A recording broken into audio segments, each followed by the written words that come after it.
fellow pipe smokers. Hope everyone's doing well. It's Matthew here from Canadian Piping.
Two hours later.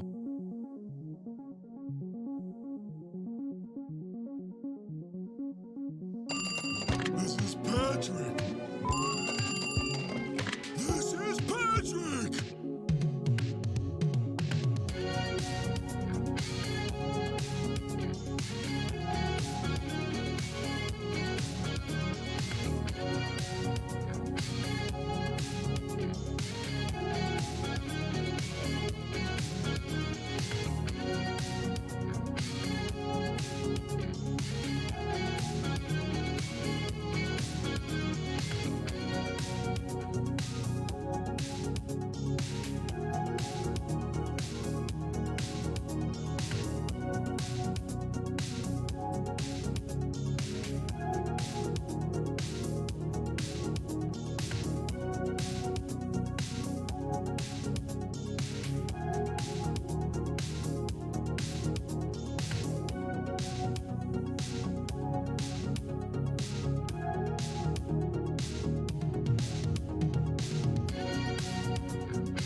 Give me a hell yeah!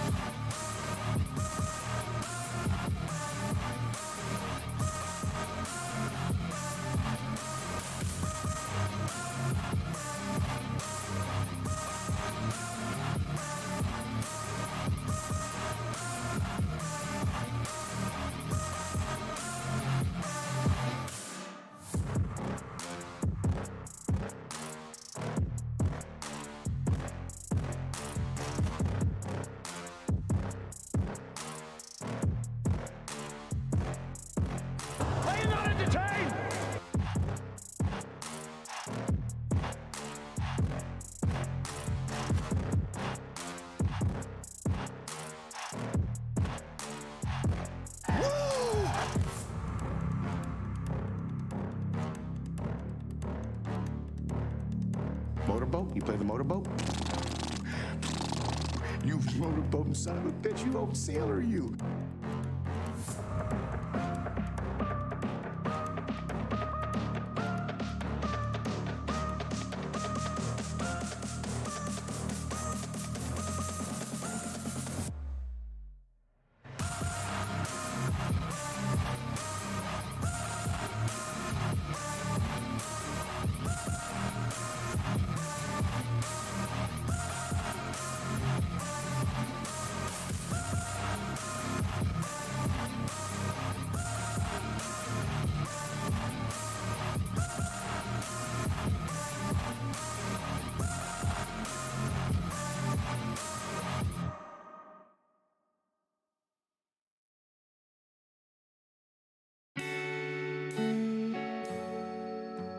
Please act like you have more than a two-word vocabulary.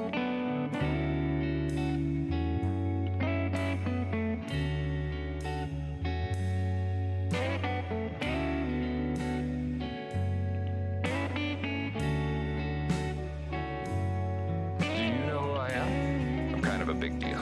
People know me. My apartment smells of rich mahogany.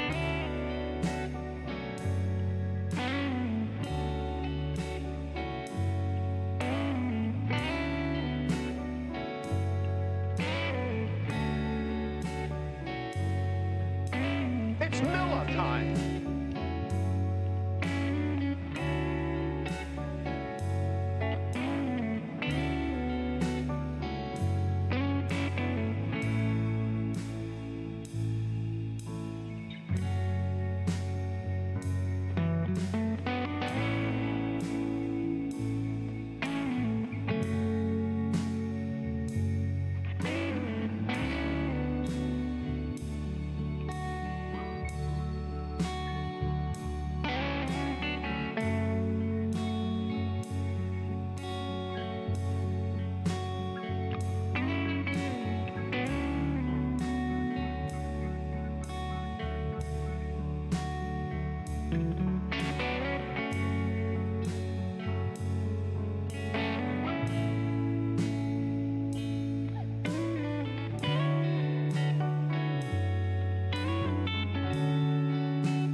How's the stream looking? We're trying something different, as in me, because it's Derek's wife's birthday, so he ain't here,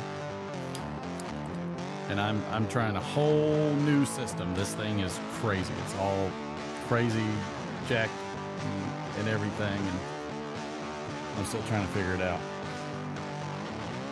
So we'll see. We've had a few drops in frames.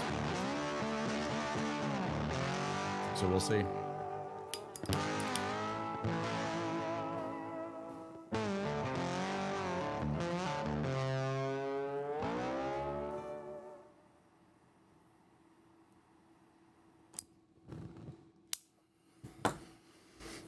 Woo. There we go. Goodness gracious. I'm very curious to see how the system works now, because it looks nuts. It truly looks nuts. Like I'm a bit all over the place with this thing. But I like it so far. And that's how they start the thing too. There we go. Gotta remind the wife to go grab me one of those, and probably Buffalo Trace. That's what we'll probably do. Buffalo Trace sounds good. So how is everybody?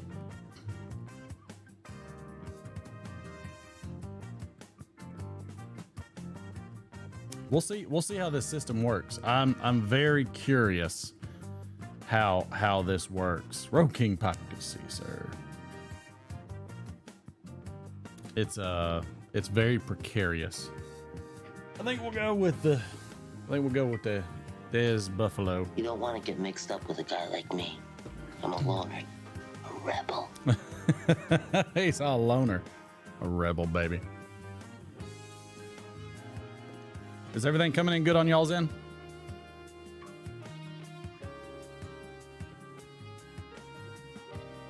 Got CWK Piper Cincinnati. My headset just took a massive dump behind me. I have to get that replaced soon. It's because I keep sitting on it or leaning back on it too much. Let's start the party. Matthew, good to see you. Clarence, good to see you. Patrick, good to see you. Welcome aboard. Ron, Clarence, Geotex, good to see you. Pipe Ninja. Whoa! I don't have a lot planned for today, just because, you know, it's Good Friday.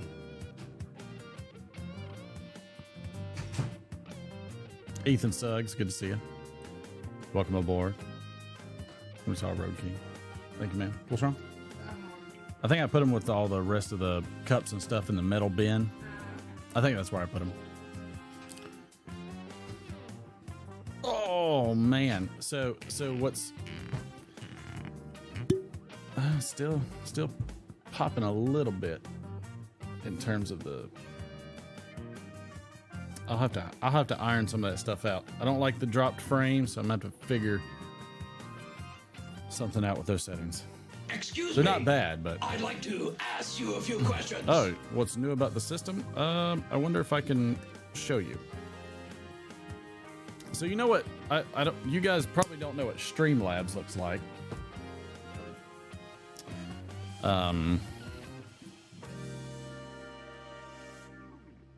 And I don't know if this will screw things up, but so Streamlabs. Well, let's see if it screws it up. Whatever. We'll see. So, I need a left screen.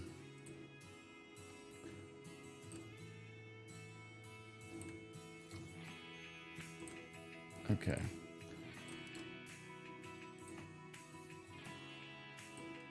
Actually, I don't even need that at all. Copy, paste, left screen. Okay, left screen. So, let's see if we can go to, oops, I need to change the left.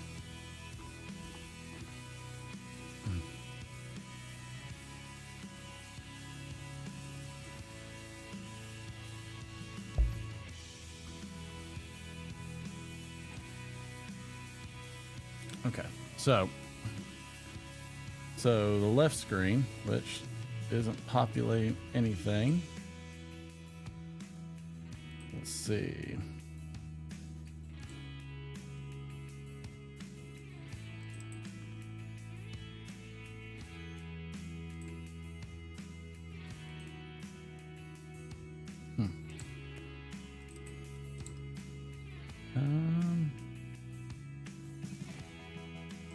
Fit to screen. So that's the wrong screen. So that's actually the right screen.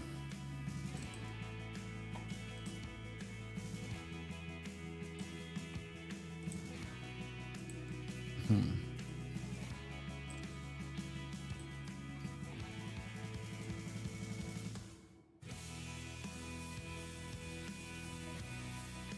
don't know why it's capturing that.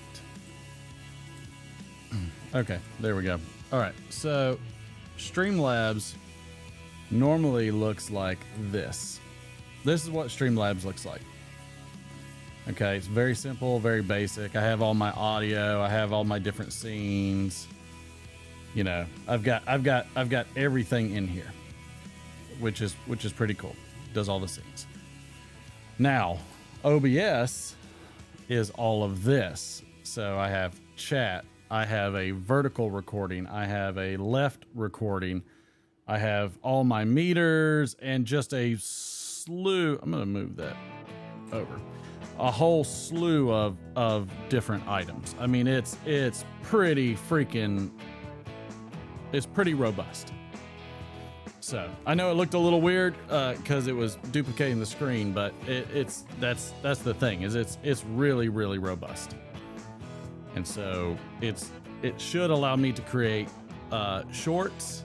By the way, Easter Bunny, how you like me now?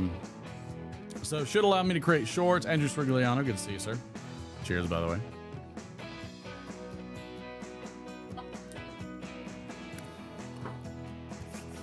So, yeah, so it's pretty cool. It's a pretty neat little thing. Yeah, I agree, Ron. Way too much TMI. But to answer Patrick's question, that's what's different. Thank you, Road King. Thank you for checking, sir. We dropped some earlier, so I don't know why, but we'll figure it out. So this, like I said, this one's way more robust than previous. So I'm gonna have to. I'm still learning it. It's very much like what we used to have, but not. But the cool thing is I've integrated all the things that we were using on the old system onto this one. So everything works, which is awesome. That's what I was trying to accomplish, for lack of a better, better term. So I'm pretty excited about it. Hey, Chad. So went to another estate sale, and it was a bust. The person was not selling any constitutional silver, so it was a bust. But I did pick up. The person had a classic 10.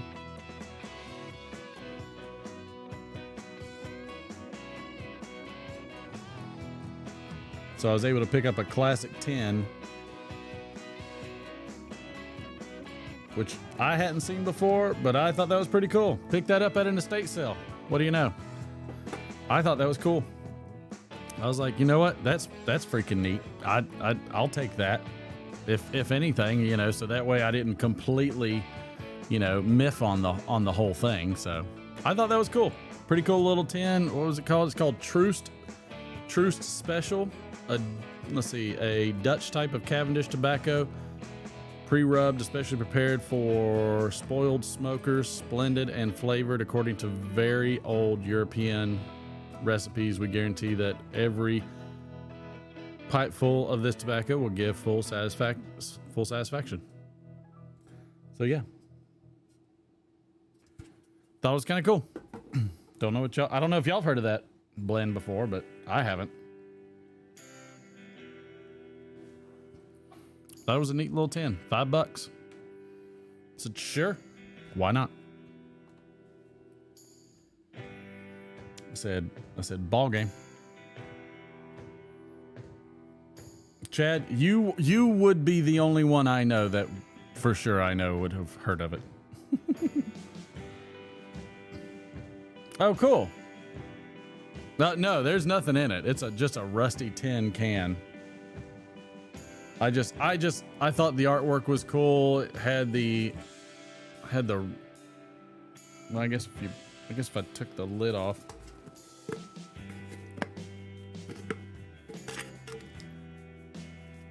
Yep.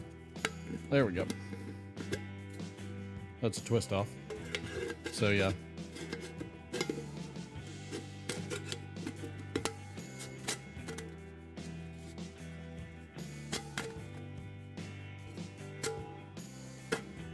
guess it would have went somewhere over here.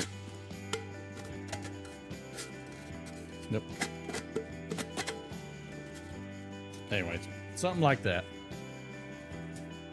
So, kind of cool. Rusty is all get out. I need to go wash my hands. Y'all hold on for a second.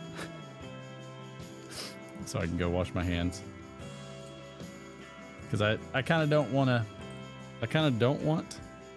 have that as part of my thing. So I will be right back. Hang on 1 second. 1 second. Be right back. Let me wash my hands.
All right, I'm back. I just got to get plugged back in.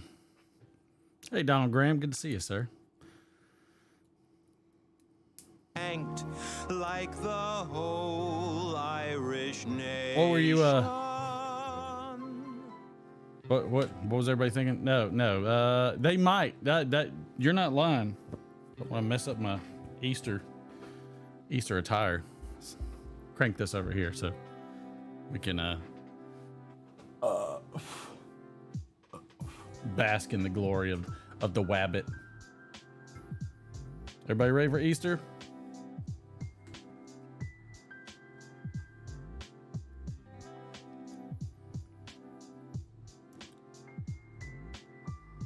It's been a while. Stellar, I'm curious. I've never seen it, heard of it, or what have you. Derek's gonna be pissed off next week when he realizes we have a whole new system. He's gonna be like, why can't we just stick to one system? I'll be like, because you can't. Great. Because I refuse. Are you looking? It's a bold call, baby. What you got? What you smoking and drinking?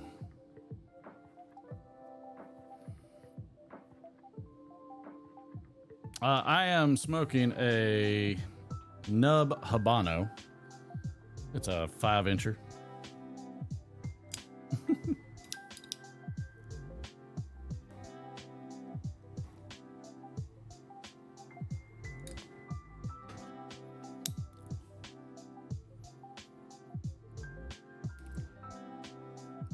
I'm also going to spend some time creating some new sound bites after the stream. We're not going to run super long. The boy was being a champ today. He was rocking and rolling on some freaking whatchamacallit. I think the wife's got the video, but she took off work today to take him to this kind of like an indoor arcade and rock climbing thing. And I'll tell you, McFly, bless his heart, he doesn't have an athletic bone in his body. However, he did surprise me quite a bit because we have been working really, really hard, pretty tirelessly with baseball, working on his hitting. He decided to play, and I said, "Look, we can play. I am all good with that, but we're gonna work. You know, if we play, we're gonna work." And And he was okay with that. He was definitely okay with that. And so us, decided, us working on it and everything. I said, we're gonna have to do what we can. What is this? Is this a video? Interesting. I didn't know there were videos. Oh, that was a video. Oh, understood. So I'll show a couple pictures of his. I was very surprised. So he decided he wanted to do the rock climbing, and that's something that takes quite a bit of strength. And I'm working on his. I'm trying to do a lot more working on his confidence and trying to help him just get a little bit better at things. And it's definitely not easy. It's not for the faint of heart, at all. It's definitely not for the faint of heart. Trying to see if I can find one. All right, I'm gonna go back here. I think this one.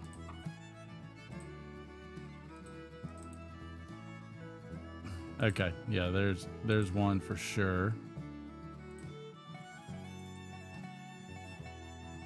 That was a video.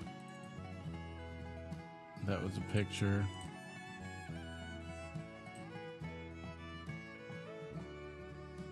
Did it not take? Cancel that. Cancel that, Ghost Rider.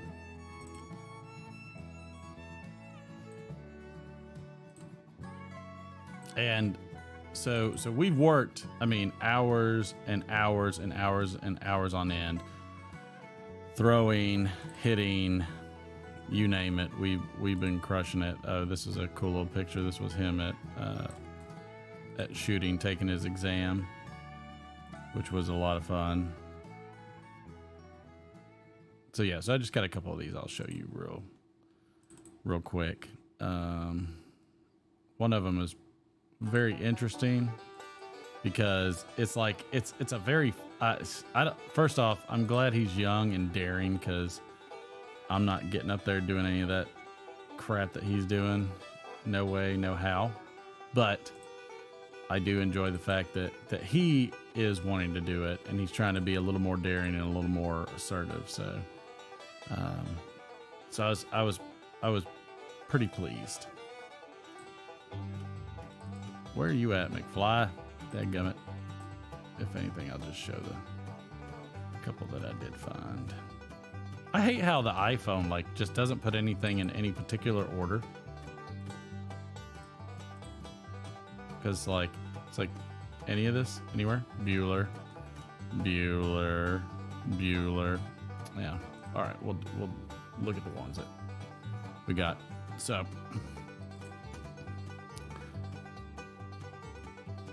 this was I'll do this on the left. So this was McFly taking his test, which was pretty fun. He's just hanging out, taking his test, doing his thing. And then this was the initial. He decided against this thing. He worked on it. He tried it, but this is one of those weird rock climbing ones, and I'm not so sure he understood the strategery around it. But he worked pretty hard on that one. But needless to say, he had a few of them that he got all the way up there. There's old McFly all the way up there, which was pretty cool. Here's another one of them. So that's the base. He's up there hitting the button. He got up there in about 7.18 seconds, which was pretty impressive. I don't honestly think that I would be moving that fast. I found that pretty impressive. I couldn't have done that. There's no way. There's no way I could have done that. Hopefully y'all were able to see those pictures. Again, we're doing the new system, so some stuff works, some stuff doesn't.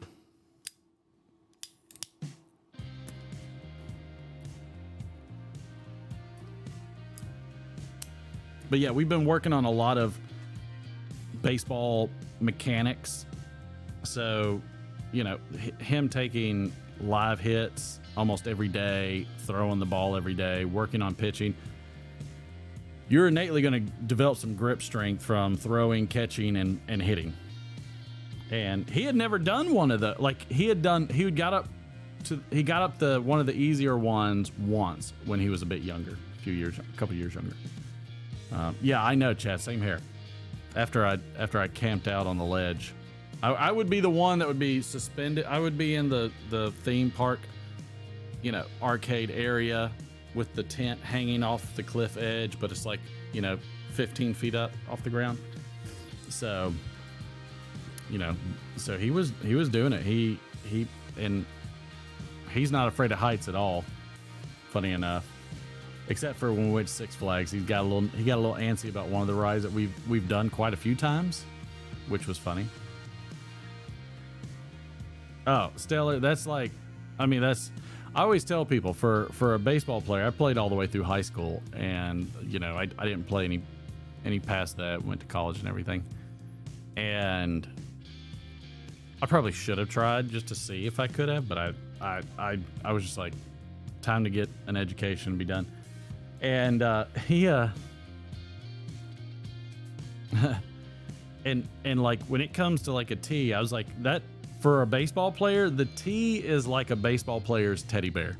Okay, when we're in a slump, when we're in some kind of funk, whatever it is, we go straight to the tee.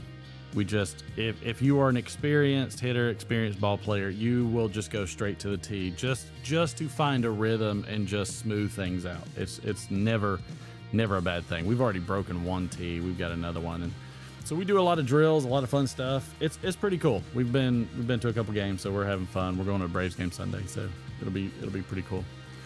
So, but I was very impressed. Like he's working on his exercises every single day, doing his writing, doing his reading, and really nailing it. And so I think he's built up a little bit of strength. You know, I think in gym he said he was top 3 in his specific class in gym for push-ups and things like that. And I said, well, you know, I was like, you've been doing a lot more push-ups, so what do you think, pal? I mean, that's kind of how it works. So I had fun. I thought it was cool. I worked. My wife went there, but I've been having fun with him playing ball and everything. He's got such a good swing. He's just got this one little mental block.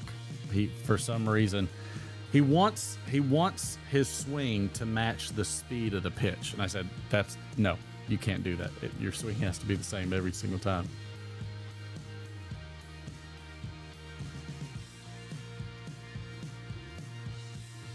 Stellar all the time. I spent tons of time on the tee. That's just it. It's the comfort zone. Stupid chair. It is the comfort zone of a hitter. Like it's just where you can find your center and just go easy. So it was a lot of fun. Ganj, happy Easter. Happy Easter to you too. So, and then my mother-in-law's coming to church with us on Sunday for Easter Sunday. I probably should ask my parents.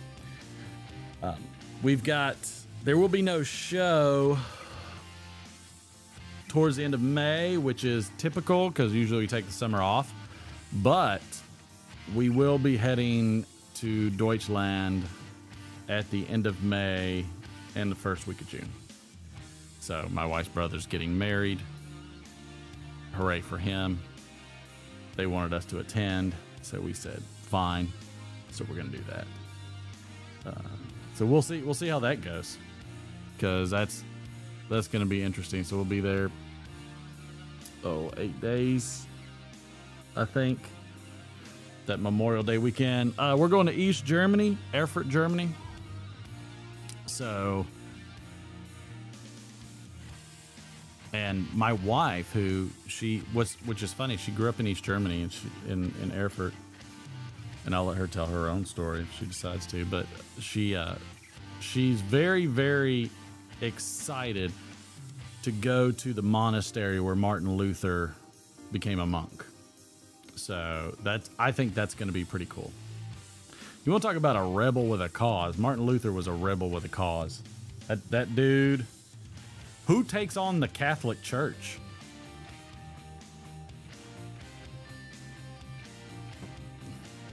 And where my wife lived, Martin Luther translated part of the Bible too. So she's like, I didn't realize Martin Luther was that big of a deal. I was like, yeah, he's probably not outside of Christianity. I'm like, but in terms of Christianity, he's like one of the big dogs. So anybody that takes on the Catholic Church, you got massive cojones.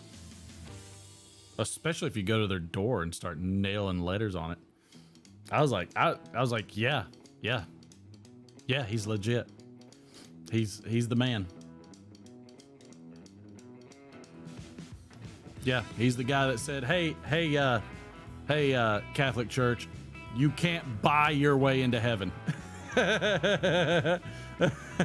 Exactly, Stella. I mean, it's just like off with his head.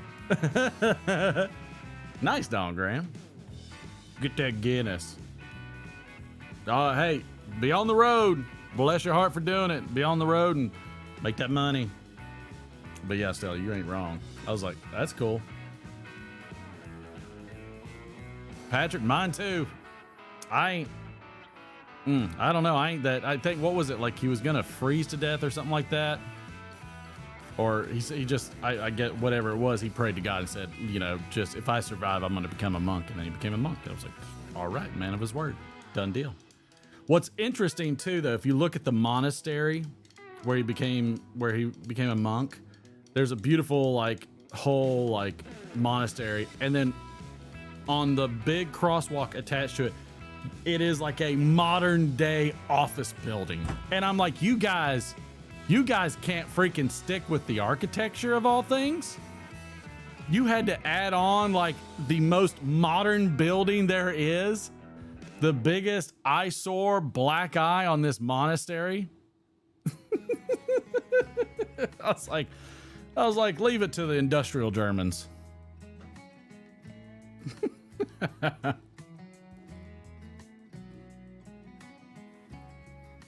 Yeah, I was fascinated. Look, man, I dig somebody that stands up for the right things and says, "Let's go."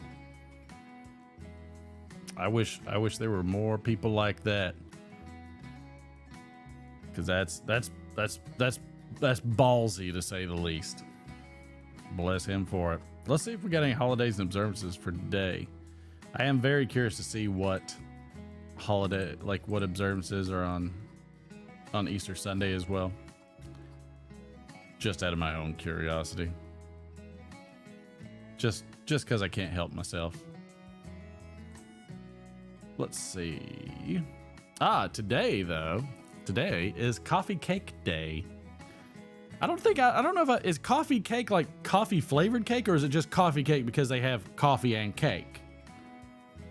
I mean, I've had my wife's mom, my mother-in-law, she makes cake, and we'll do coffee and cake after dinner. It's so good.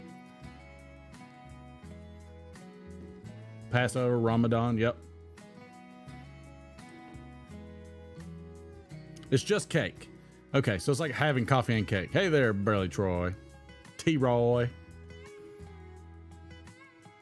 I'm like Ron Burgundy. I see T-Roy, and I can't help but say T-Roy. But yeah, I like having some coffee and cake. I dig that. That would be the Hobbit in me, is the coffee and cake for sure. Day of Remembrance of the Victims of Rwanda. Okay, that's a good one.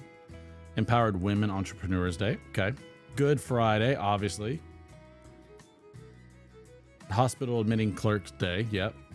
Especially the triage ones. International Beaver Day. What is that? A Canada? Is that an American one? I guess that's a U.S. one.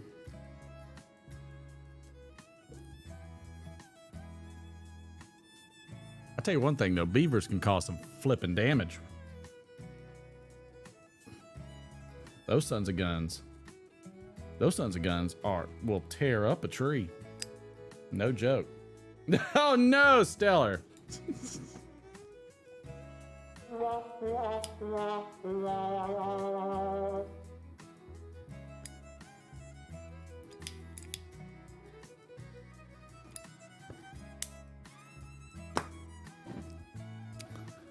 Let's see. International Kids Yoga Day. There you go. Stay flexible. Kids are always flexible though, man. They're freaking contortionists. Then they get older and they're like, oh, I can't move. Like me, I have that problem. Metric System Day. International Snail Papers Day. Chad, what is snail papers? Andrew, lots of ways to go with it, but we won't. We won't. We won't. Snail papers. Like the little shell snail. Snail Papers Day. What the heck are snail papers? I don't know what snail papers are. It's National Beer Day. It's Miller time. Cheers. Yum. I love it. National Handmade Day. You know, my grandma still knits, and she still makes a lot of handmade stuff, which is nice. National Girl Me Too Day.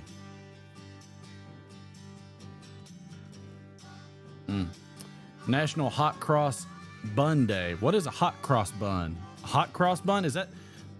I feel like that's like a bun that like... Is there like a song or something that says hot cross bun? Why does hot cross bun... Oh, like snail mail newspaper. Oh, okay, got it. Hot cross bun. Is there a song that says something about hot cross bun?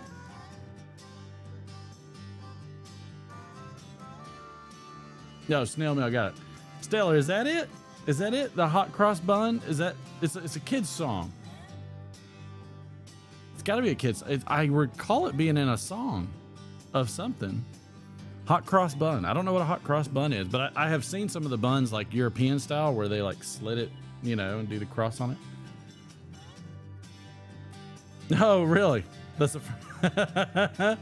They teach guitar?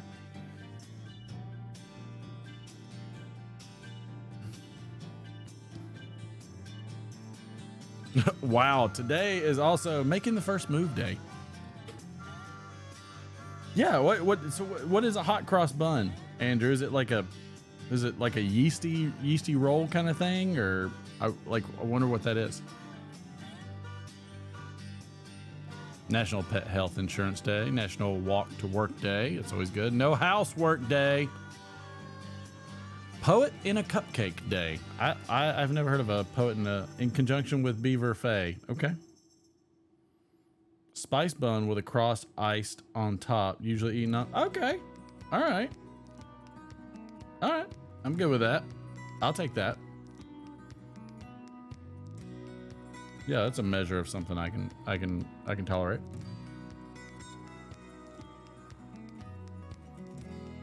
I don't know anything about a poet in a cupcake day though. That sounds like a Chad question. Public Television Day. Like anybody really watches that anymore. Like Irish bread, consistency but a square bun with cross icing and interesting, and raisins. Interesting. No, it's Justin Bieber. It's Bieber. Student Government Day, World Health Day, World Marbles Day. My boy likes the marbles. Oh, anytime I hear marbles, it always makes me think of the movie Hook. Like, I've lost my marbles. Here they are. I found my marbles.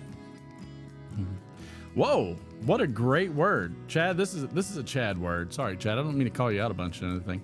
The word of the day is a noun, an outstanding, extreme, or outrageous example of its kind. Lollapalooza. Lollapalooza, baby. Don't encourage him. Andrew. Don't do that. Don't encourage him. He shan't be encouraged. He shan't not. Oof, boy, this knee sucks, I tell you that. Oh, God, I'm just kicking every dang thing. But Lollapalooza. I like some Lollapalooza. We had like concerts down here in Georgia for Lollapalooza. By the way, see, my hair naturally grows this way. There's like no gel or anything in this hair. It naturally has this little like weird wave thing. I could never do anything with my hair as a child, so my dad always just gave me a flat top, high and tight. Ooh, a bun with a yeast. And nope, sure not. You need to catch up, Troy. But you're wrong. Nope, Troy, I won't take it.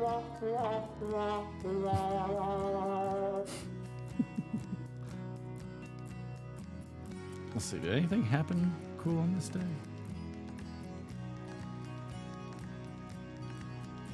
A lot of people were born on this day. Russell Crowe. Excuse me. Was I'd born like on this to day. ask you if you're... Are you not entertained? No, I don't like it. I don't like it at all.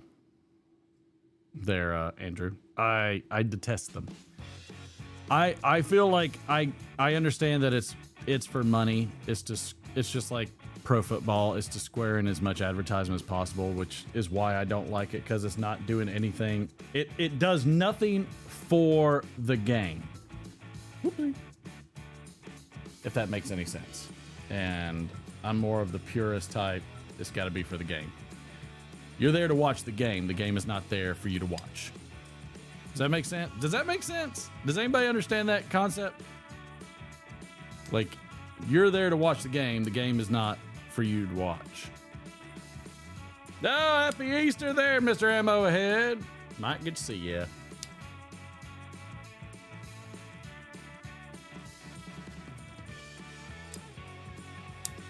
Did anybody have to explain to their kids that rabbits don't lay eggs?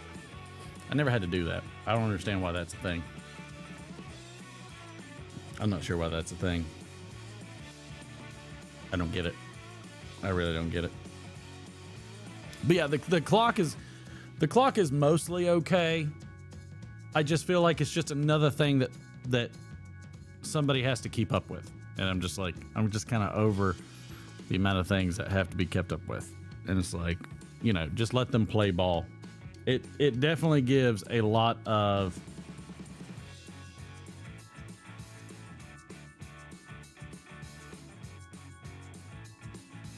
yeah, no, it's definitely not classic. And oh wow, thanks, Graham. So in my point of view, I feel like the only time the games really truly run long is mostly when the games matter. The ones that everybody complains about running long are really like the really important games, right? Like, because that's when everybody's watching. You go to the early season games, except once you're like 3-4 weeks after out of opening season, nobody's there. I mean, you can have your run of the place. And so when everything, people really are only complaining about the games that matter, if that makes sense. Okay? Because they're not watching during the rest of the season like that. The bigger bases are weird.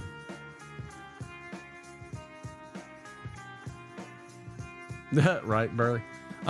So my overall problem with it is they tried to fix something for a small minority of people watching a small window of the season.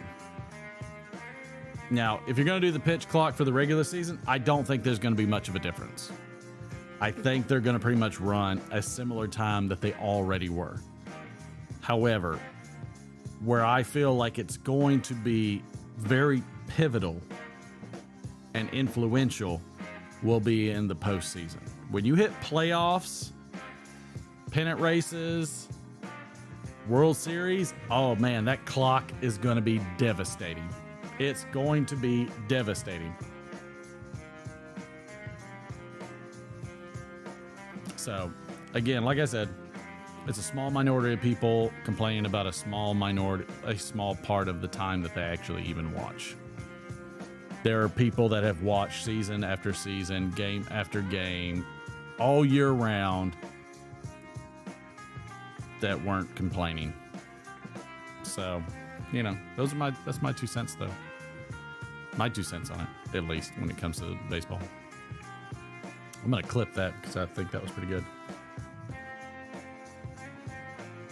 It does. I think it does more harm than good, Andrew. I think they just took advantage of the opportunity to be able to get more commercials in. So it is what it is. Like preseason and like regular season always moved pretty quickly because it wasn't until later on that it really got serious.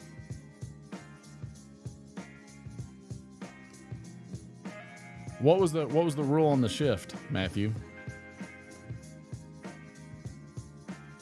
Wasn't there a new rule about like taking in and out pinch hitters? I don't know. Buster Douglas, American boxer, his birthday was in 1960. We haven't had anybody born famous in a while on this day. I didn't realize Russell Crowe was born in 1964. Tony Dorsett, Jackie Chan, 1954. Where'd that guy go?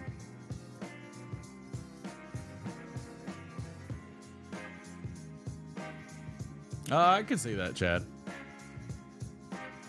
What's the shift? I don't know. I have no idea what it is, just by calling it the shift. I don't know what that means exactly. Talking about like shifting the infield, or is there something else like when they're rotating out? Like you'd have to explain to me what the shift is, or I can Google it.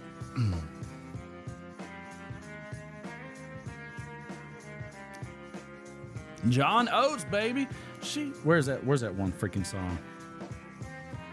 Where's that one song? I gotta find it now. Boom. Boom. Boom. Where's it at? I gotta find it. Cause it's just so good. Nope, that ain't it. Let's see. For Hall & Oates. Yep. For the Hall & Oates for Mr. John Oates for his birthday. Let me tell you who loves that song, McFly. McFly loves him some Hall & Oates. 2 infielders on either side of the base. Ah, okay. I mean,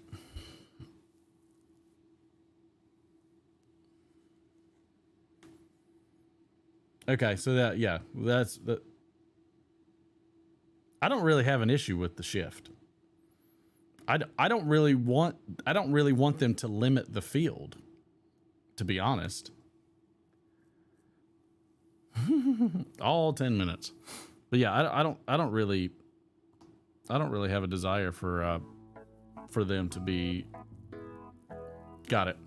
That makes sense because the game we watched the other night, they put the second baseman just right next to second base in center field, which still didn't really change much because once the balls hit, they're still gonna move.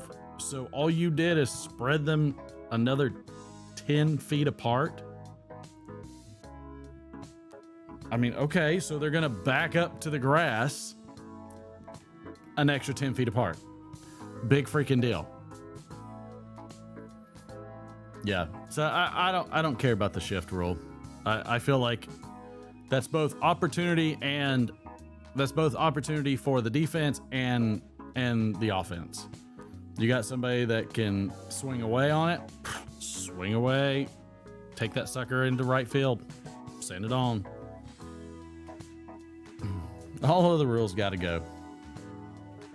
I don't know. I just say play ball. Play ball and just like enjoy it for what it is.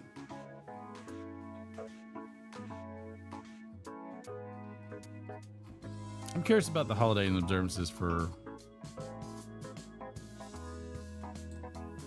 post Sunday.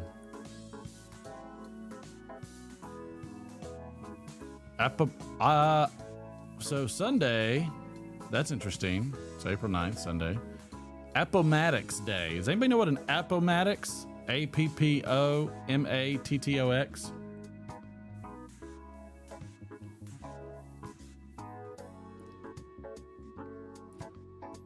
Well, most of those batters can, though pitchers have gotten pretty good.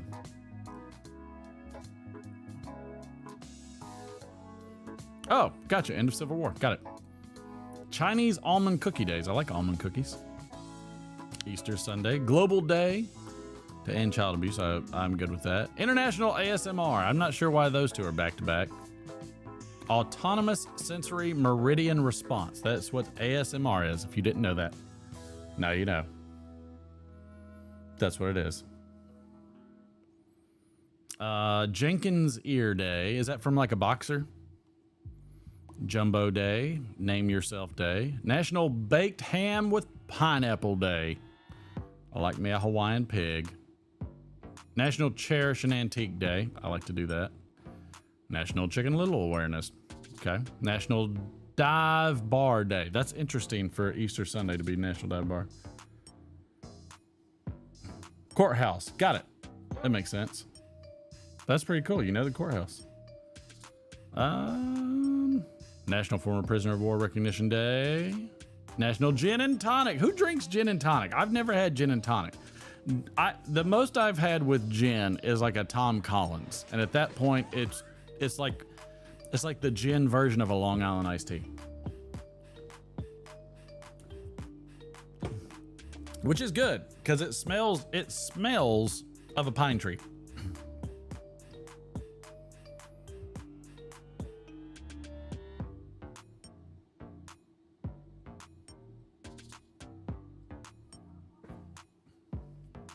Andrew, it could be true.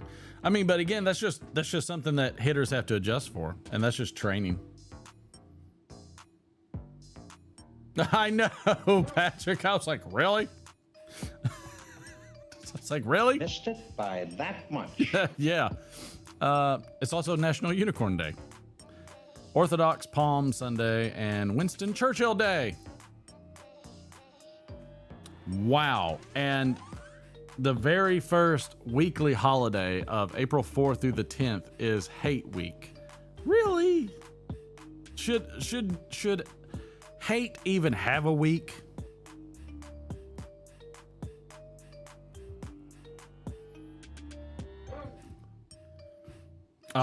Chad, the Lord frequented, he frequented him a few bars, I would think. Given who he hung out with. Bunch of unsavory types they were. Has anybody watched any of the I watched Passion of the Christ a long time ago. That was a pretty intense movie.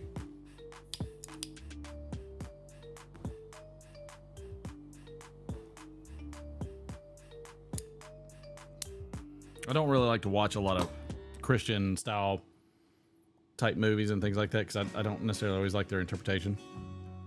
Dingus Day. Big holiday there. Very good.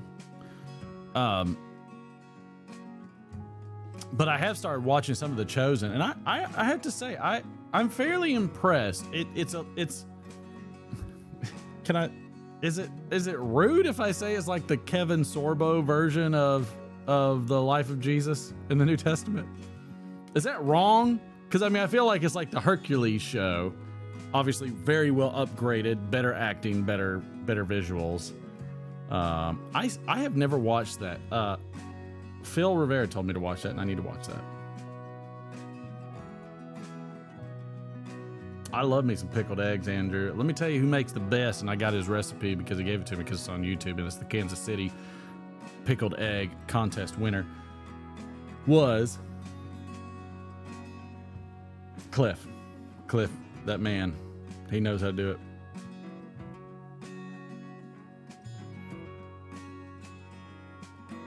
In a spike club, the kicking of players was only allowed by the team. That's Ron. Are we sure? Now I recall Ty Cobb used to, you know, he used to sharpen up his cleats. I'm tell you right now, somebody hits me with their cleats on the bag, we're going at it. Somebody's gonna get pummeled with the ball. That ball's gonna crush that face. That's what I said. Ain't true. I was told the boy's like, he's like, I want you to teach me your pitches. I was like, well, we can, but you know, I was like, but I'm not gonna do it.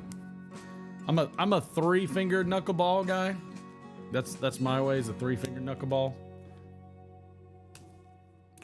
McFly's having a problem with getting his elbow, getting that elbow up on the throw, on the release. We're still working on that.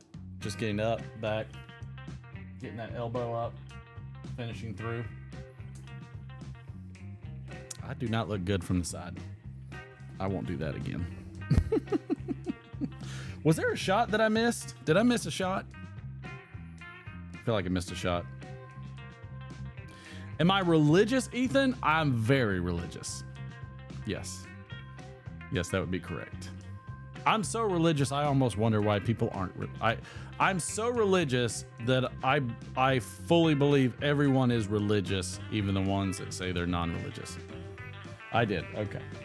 Yes, I'm very religious. I don't hold to tenets as well as I should.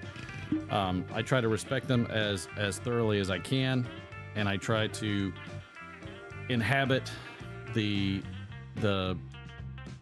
premise and the teachings as best I can. I love a knuckleball thrower. Man, we had one guy, I don't throw a great one. Like mine rotates. When I throw one, like if I gotta go like, you know, 60 feet or whatever, like mine'll have like, but man, we used to, it just doesn't, I've never been able to throw one completely flat, no spin at all. But I am Ethan. But we had a guy on our team who was like the first baseman. Like the guy was our first baseman, and he could throw the nastiest, fastest freaking knuckleball I had ever seen. I mean, this guy was like, we're talking like freshman, sophomore year. He could probably throw a 70-something mile an hour knuckleball. And it was so ugly. Like I remember, spring practice and everything like that in like February. And man, the wind would blow and that ball would just be all over the place. It pissed me off. I hate it because they would let him pitch like some of it. Oh man. It is ridiculous to watch the ball bounce around as it's coming to you as a hitter. It is unnerving to say the least. I mean, it's either a strike. Usually it's a pop-up.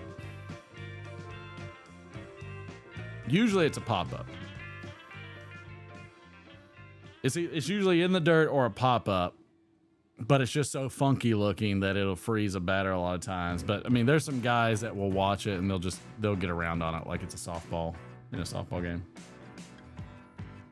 But I used to love watching those things. They're so funny looking. But man, I hated catching that guy. He would throw it, and as a catcher, you're just like, oh, no catcher wants to catch for a good knuckleball thrower. They just don't. It sucks. It sucks so bad. But I digress. It is a lot of fun though. Oh, the boy and I have been watching a lot of the what is it? The robot battles or whatever it is on Discovery or whatever it is. Robot Wars? I don't know what it's called.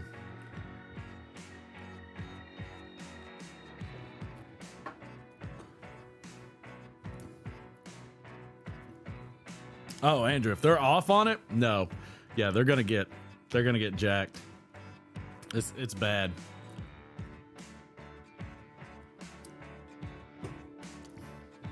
Yeah, if they put any spin on that ball and make it stable, oh, yeah, it's just meat. I don't know what that means, Troy. But yeah, when they're off and they don't, either they're not controlling it, so they're taking something off of it, or they're not able to like throw a full stable one, and it spins enough to where it'll stabilize in the air. Yeah, they'll get jacked all day long. It's like literally like a softball game. Make Mine Chocolate Week, National Animal Control Appreciation Week. I feel like I've read that like 19 times. Yeah, we got Orthodox, Pan America Week, Passover, Pesach, P-E-S-A-C-H, also known as Passover, Ramadan, World Hula Week, World Irish Dancing Week. Of course, the Irish would be dancing this week. National Dog Bite Prevention Week. Okay, I'm good with that. That cracks me up. I wonder if we have anything on sports.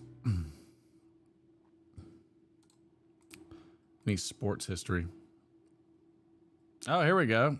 Here's one for you.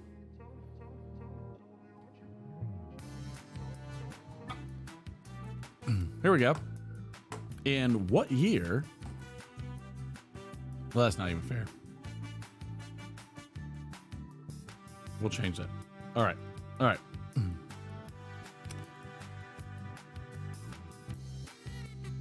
What U.S. president threw the first ball of the 1969 Major League Baseball season? I'm 6 one way, half a dozen another on this question. BattleBots, that's right.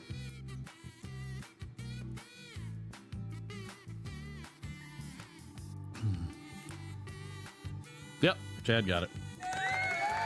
Of course Chad got it.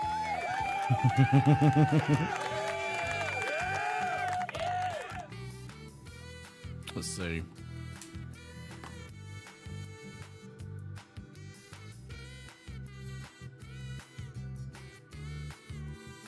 I don't know some of these people.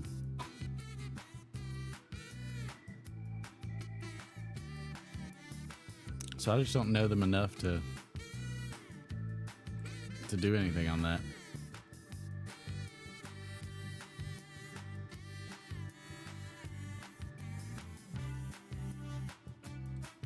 Ah, here's a great question. In 1927,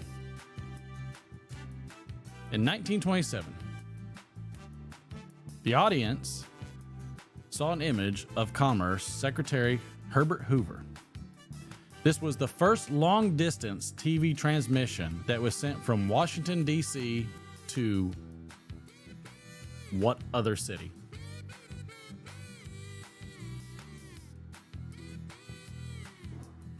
In 1927, the audience saw an image of Commerce Secretary Herbert Hoover. This was the first long-distance TV transmission that was sent from Washington, D.C. to what city? Dang, Chad.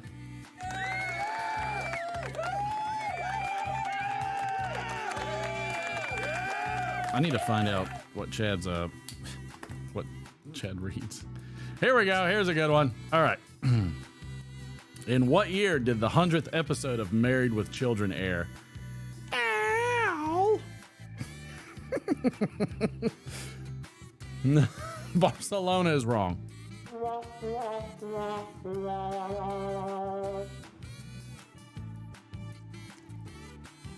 Oh, Stellar. Stellar out of the gate. Chad delayed it for 2 seconds for you, Stellar.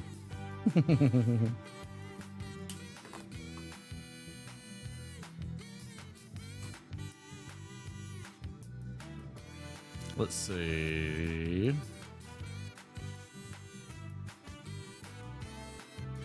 In what year did the video for Kool and the Gang's Tonight air on American Bandstand? In what year did the video for Kool and the Gang's Tonight air on American Bandstand?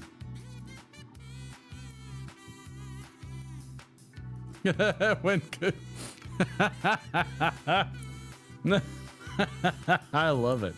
And you can only answer once. Only put one out. And if nobody gets it, I'll just say it.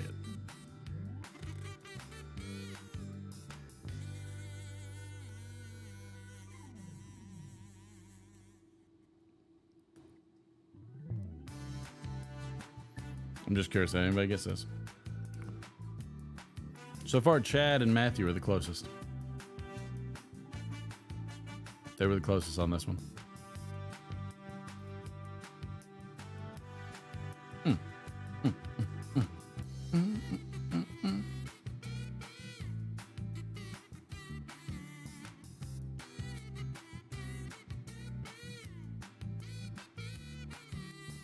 Slash. Nope.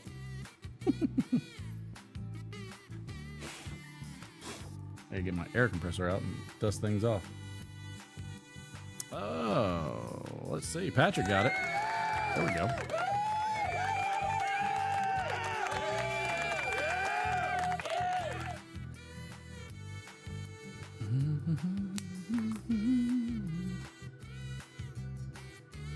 All right, last one for the Kipper. In what year did Alec Baldwin and Coldplay in what year were Alec Baldwin and Coldplay guests on Saturday Night Live? Same time. Same time. Same time. No, Troy.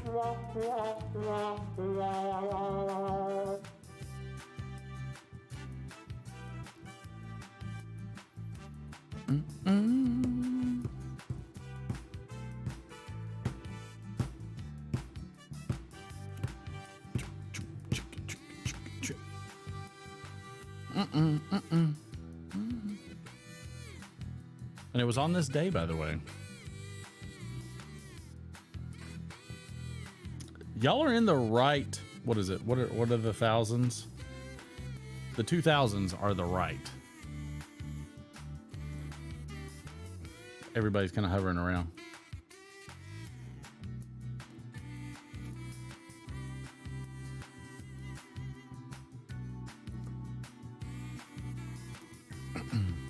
If you repeated somebody else's, you can try again. Definitely not 2023. I'm not sure what it would look like. When was the last time you heard or seen Coldplay on a stage? Never.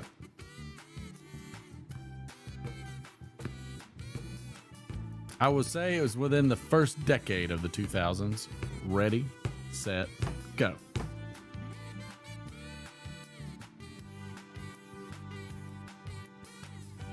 He's always in some trouble. That's a fact.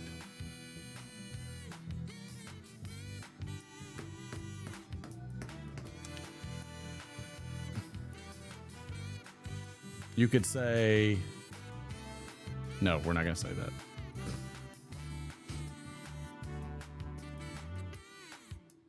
You could say... No, we're not going to say that either.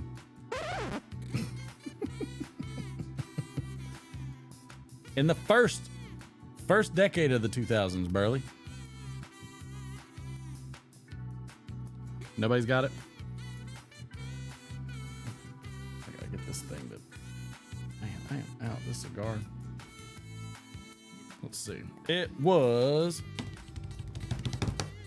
2001. Good try, everybody. Good try indeed. Yeah, I'm very curious about all this stuff. I'm very pleased that the system has been working well. So I'm very pleased that the system is working well. I was pretty nervous about that. I was pretty nervous how that was going to go. Because you just never know.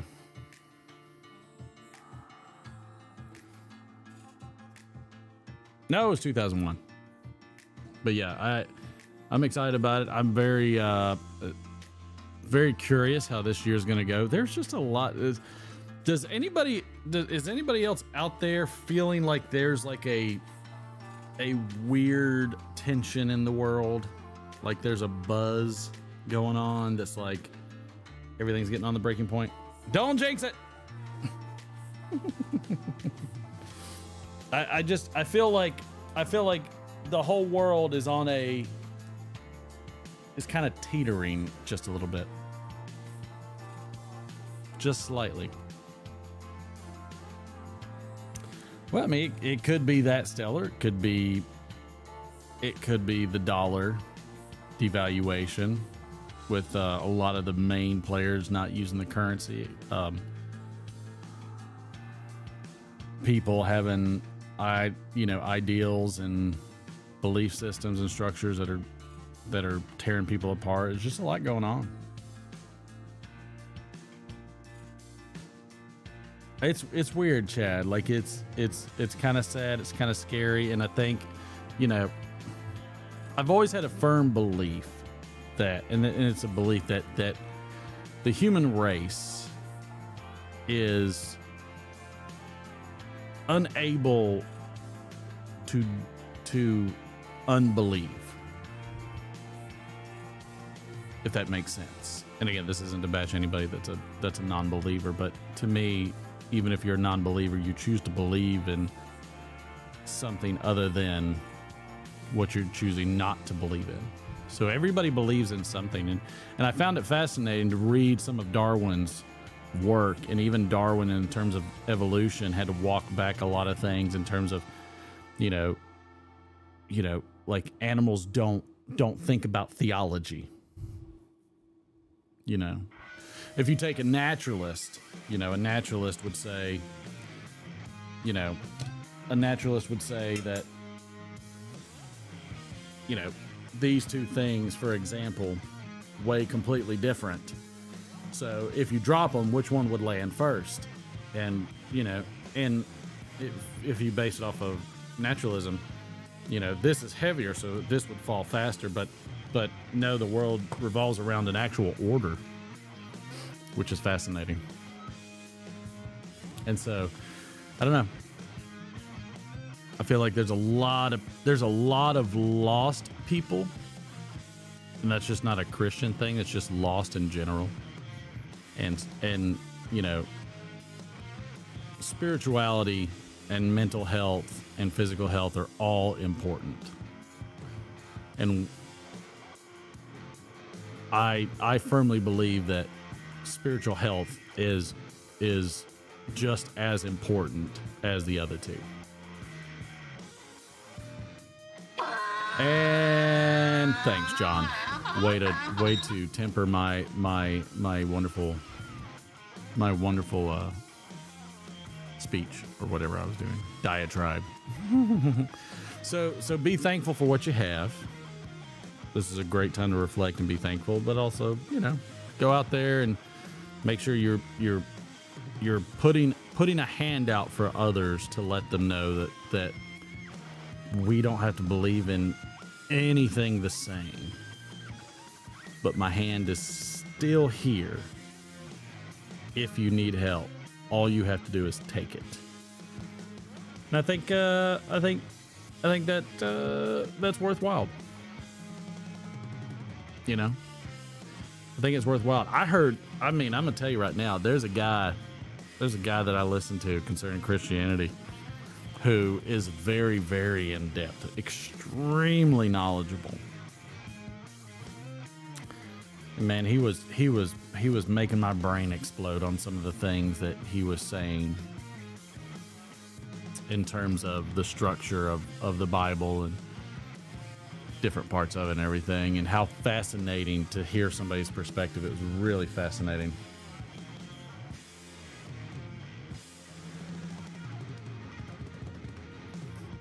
Well, I mean, we don't have to accept each other's belief systems. We never have. What's so funny is Christ in the Bible said, he said, "I'm not here to bring people together. I'm the divider. I'm going to pit father against son, mother against daughter, mother-in-law against daughter-in-law, like all of it, brother against brother, all of it." Because the norm is actually not having the norm is having idolatry and chaos and a lot of those things, and a lack of faith. you know, so that's actually that, you know, that shook up the structure. Funny enough. You're not nuts. 111th birthday. Cheers to her. Bless her where she is. Cheers to who I would say is probably was a wonderful woman and still is. Well, not all of us can be. You know. I'm funny how? I mean, funny like I'm a clown. I amuse you. But yeah, like I've been working on trying to learn a little more about the Bible in terms of a lot of the critiques, history, word meanings, things like that. Because we talk a lot. At least there's a lot of talk about how like there were lots of errors in translation and things like that. But you know, there's not as much as people think, and our ability now to fully accurately translate is far beyond better than we could ever imagine. It's very fascinating to see all of it. 2014, 102. Good Lord. I don't think I want to live that long, to be honest. I'm not sure I could stand it, but bless her heart for doing it. If there's somebody that's going to live to 102, I hope it's my wife. Let it be. So that way she can keep collecting that pension and keep paying for them grandbabies to have some fun. So yeah, so it's a very fascinating series of books, the Bible, and so I'm trying to get better. I have not done a great job of it. I'm going to try and get better of actually reading further in depth. I think what's so hard about the Bible is that you read it and you're like, okay, I just read it, I don't understand, and I think that's tough. I'm sure she was, Patrick. I don't doubt it for a second. You can't live that long and not be loved by everybody. It takes let me tell you, at that age, it's a lot of love sustaining somebody at that point. I'm just saying. And so I'm gonna work. I'm working through it a little bit differently. I'm gonna work through it just a little bit strangely, like in a little bit different light. You know, one of the things I saw a short or something like that. Somebody had said that. A study Bible. Let me write that down. That's the thing too about a study Bible, though. It doesn't get into everything that I want. Like one of the things that somebody mentioned that I was watching, they said, I forget who said this. It was like in the random stuff that I was watching. Somebody said that equality started when God created man and woman in his image. And I was like, that's a fascinating concept. That's a truly like you could probably say that God and Jesus were pretty progressive people in some sense, but then also very conservative in others, I would guess. Matthew Henry commentary is a good thing to have. Was it Matthew Henry commentary? Matthew. Yeah, I mean, I'm just because to me, like, I want to become better. I want to become better versed in it, as in in reality, what had more impact on civilization more than the Bible?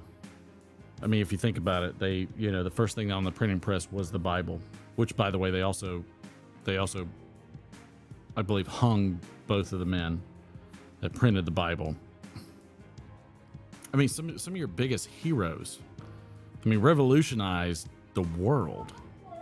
And it's like, where does that come from? Why specifically does that revolve around there? Is it because it's just the brighter light and so it snuffs out all the others? Or is it just, or is it the actual light in the darkness? And those are very interesting concepts.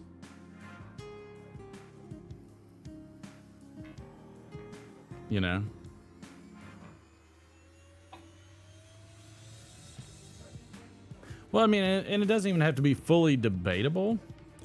Troy, I'm not even really sure what you're talking about. Oh, wow. 103. She had a 1 acre garden, very healthy. Oh, you know what? One of my buddies' wives, who's Japanese, her grandparents still garden to this day, and they are light years ahead of being healthy, and they eat tons of green vegetables. They say that's one of their biggest things. But that's amazing, Troy. No, I am also in worse shape than she was. Oh yeah, still, yeah. I mean, that's true, right? So, Christ, think of how progressive Christ was when, he prevented the adulterous woman from being stoned. And this is something that's very fascinating too, that I forget which, I'm not sure if it was the book of Matthew. I'm not sure which book it was, which is very also interesting, the dichotomy between the different books in the New Testament. But what was so fascinating was when Christ stops the mob from stoning the adulteress to death, he says, "Ye have no sin, cast the first stone." That's the kind of the overarching part of it. But it was so fascinating because he was going against the culture. You know what I mean? Like, he wasn't going against biblical law. He was going against societal law and norms. So that's very progressive, right? Like, that's pushing past what the societal norms are. However, when he picks the woman up, he says, you're restored, your faith has restored you. But here's where he gets conservative, because he says, go and sin no more. Right? And it's just fascinating. And what was also fascinating too is that Christ actually would touch women, and society in those times, it was very taboo to even touch a woman in society, because the Jewish people, the Israelites, were very, very influenced by the Greeks as well. It was so fascinating to see how the cultural intertwinings were and how they mingled. But I found it fascinating how, like, societally, he was very progressive. He was pushing past norms, and a lot of times, sometimes even in a conservative way too, pushing past them. But man, it was really, really cool. Oh, hey, Steve, good to see you. Ethan, I just, like, and say what you want about religion, like, I don't have a lot. I don't really have anything to argue with what Jesus and Christ said. I find it fascinating. I find it fascinating too that how many women of power were in there. I mean, if you look at Judges, if you go to the book of Judges, Judges were like the epitome of the hierarchy in the Jewish society. And I forgot the female judge's name, but there was only one judge that reigned longer than she did, and two others that reigned the same time, and they were male. So it's like, like women were pretty powerful, pretty powerful, especially throughout the Bible. Women were very, very powerful figures. And I like that. I really like that. And I think, what a wonderful set of stories where were women, put down? Yeah, well, so were men too. Like, you had these hierarchies where, obviously men, especially in these times where there was a small amount of men that were able to dominate. And that's, that's always going to happen. Like the strong will always oppress the weak. You can't run from it. But just like, and I always look at the parallels, like just like Christ went against the Pharisees. I love how Martin Luther went against the Catholic Church. They said, "Hey, by the way, you can't buy your way into heaven." And I'm like, man, that's one of the guys right there. I want to see one of those guys come in there. I'm waiting for the day to see like another kind of Martin Luther. I would be curious to see how they would work out now, what it would be like. I would be very fascinated by that. But some of the things, are just very fascinating. So I'm trying to do a deeper dive into more of what the historical way things were going, and try to get a little more understanding of what was happening.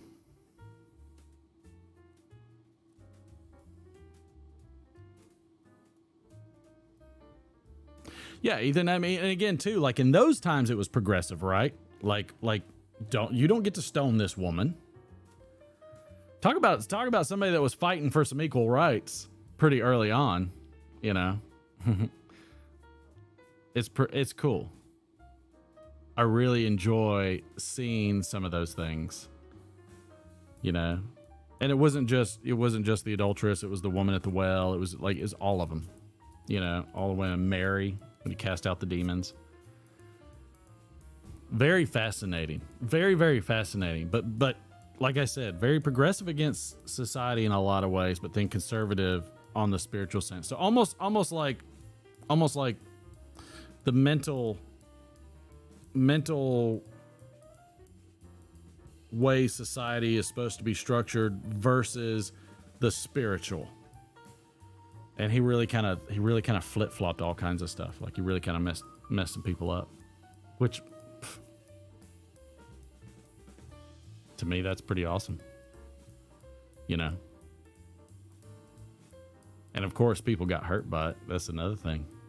You know, I mean, that's what revolution is, right? Revolution is where things get really shooken up and crazy. And so for me, I'm going to do a deeper dive and try to get some more contextual information beyond what's just in the word, in terms of trying to get some more historical, some more translation, some more things that are fascinating. One of the things that one guy that was super smart was really, really fascinating. He was talking about Moses, and when Moses could never cross the Nile after he struck the rock that was giving water. And that semblance was very fascinating. And then of the men that he sent out, the 12 men that he sent out, two of them, one of them I think was named Caleb, and I forget the other's name, but there's a very strong reference to Jesus in that. One of them's name actually meant dog, which is interesting. The other one too was just the fascination with, like, you know, in the very beginning, and you know, in Genesis, where Adam's name means dirt, and the earth is cursed, right? So like the earth is cursed. Like when you have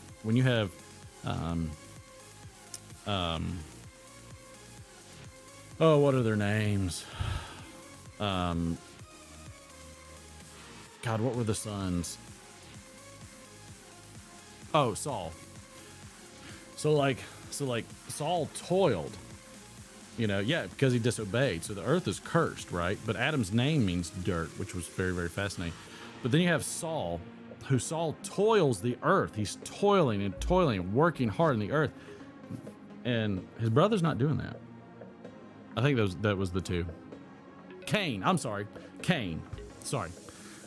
Cain is toiling the earth, right? Cain is working with the earth, where the earth is cursed. And as much as you want out of the earth, you're not going to get it. As much as you want out of the physical realm of this world, you're not going to get it. All of what you're lacking, where you keep missing the mark, is in that spiritual realm, I guess you would say, because Cain's brother had no problem with that, and Cain killed him. But Cain's the one that loses in that one, which is interesting. And that's really fascinating. And then when you go to Noah, what was interesting about Noah is Noah's name actually means rest, which is fascinating because, you know, what did God do on the seventh day? He rested, and Noah's name means to rest. It's just very, very fascinating.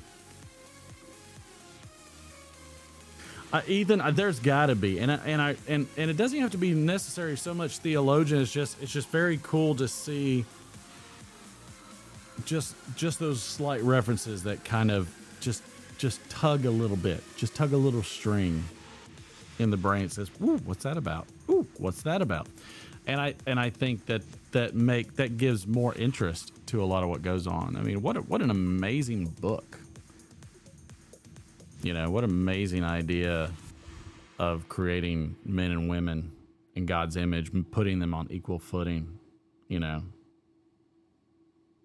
the term You know, so fascinating how many things get taken out of context, which is also interesting too, because a lot of people take a lot of things out of the Bible out of context, because you have the Bible is the parallel between God and his people, and how God's law is supposed to supersede man's law. However, you see how constantly man tries to supersede God's law with man's law, and how bad it ends up every single time. And it's just very, very fascinating. It's just such a I mean, you want to talk about amazing stories, amazing heroes and villains, and I mean, like, golly, that's a, you know, it's easily got to be in the top 10 reads for all people. Like, it's got to be up there in the top 10 reads for everybody, I think, because there's just so much to it. What a historical document and everything. Yes, is there changes and influences and things like that? I'm certain, but very fascinating that in a dominantly male culture, even after translation, God still creates man and women in his image on equal footing. I mean, that's kind of crazy when you think about it. If you think about it, and you almost wonder, did they just miss it because they had read it so many times that way? Did they miss that? It's curious. I love it. I like, to me, again, on a non-spiritual sense, as in like not based off my faith, just seeing all the other information about it, man, it's just really cool. It's very fascinating.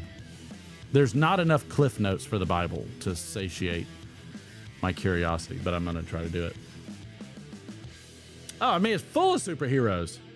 Good, evil, people screwing up, people doing good things.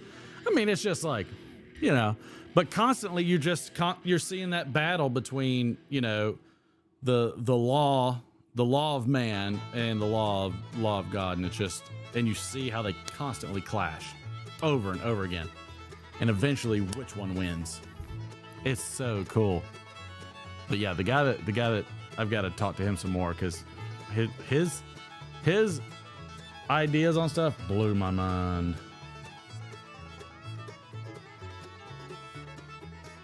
Yeah, I mean, it's historically and on the theological level, it's just very, very fascinating.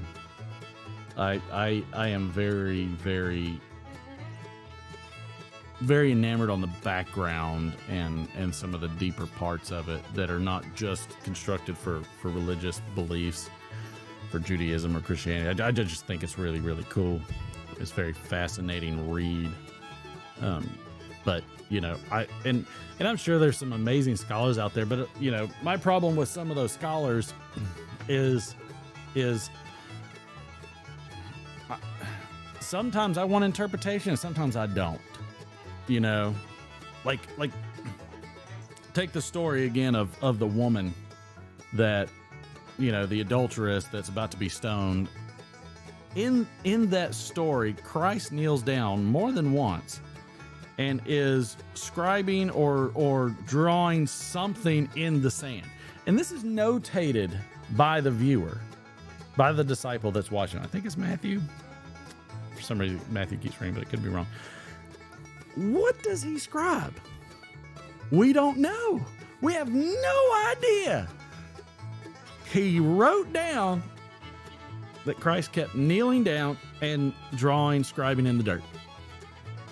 Not one time do we know what he wrote. I mean, that really boggles them. That's like a cliffhanger that, like, I have gotten zero closure.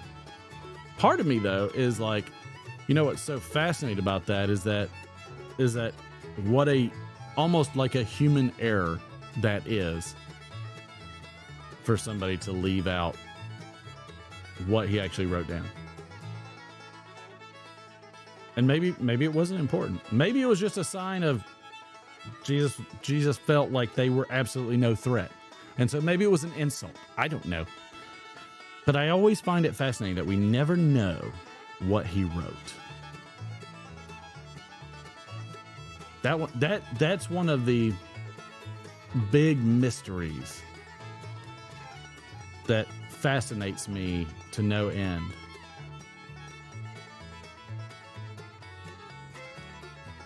Because a good storyteller would have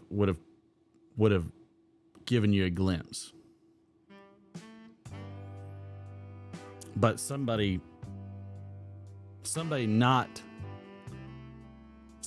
following the man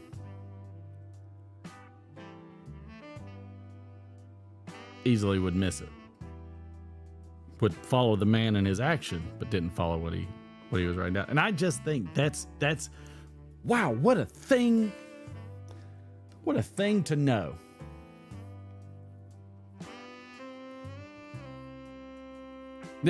Clearly, Steve. Yeah, I'd like to try that. Hey, Todd. Clearly, Steve. I'm getting really sick of guys named Todd. But yeah, that's but like, man, what just a fascinating thing. Like, and nobody talks about that. Like, I want to talk about that. Like, that's something that I'm like, well, why? Why didn't he say what he wrote? I want to know.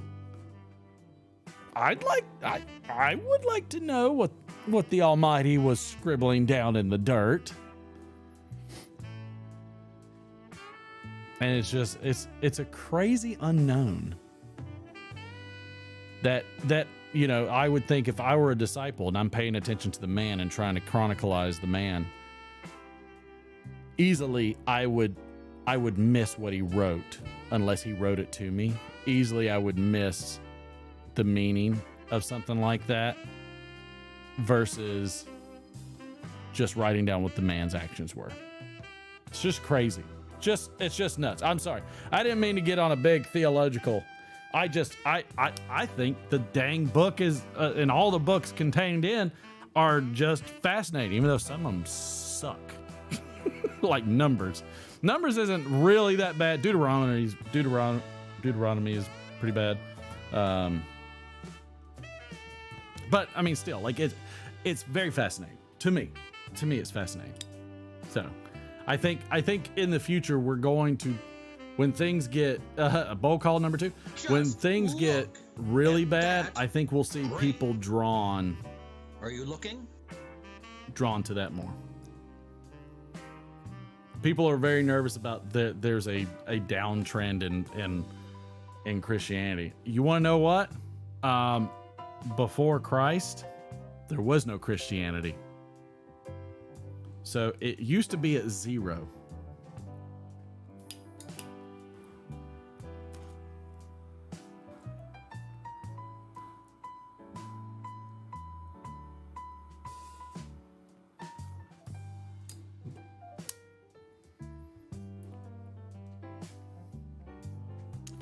Ethan, I have never, at least based off of that book, I don't know. I wonder if they say. Let's Google it. I don't know to my knowledge. What did Jesus write in the dirt? But even still, like, I just find it fascinating. Some Cornendale with a Windjammer and a Friday 7 Ellie and a little Jameson. Oh, nice. I'm on a bookshop in a Unarmere Cherry Wood drinking a Natty Daddy, baby. Let's see.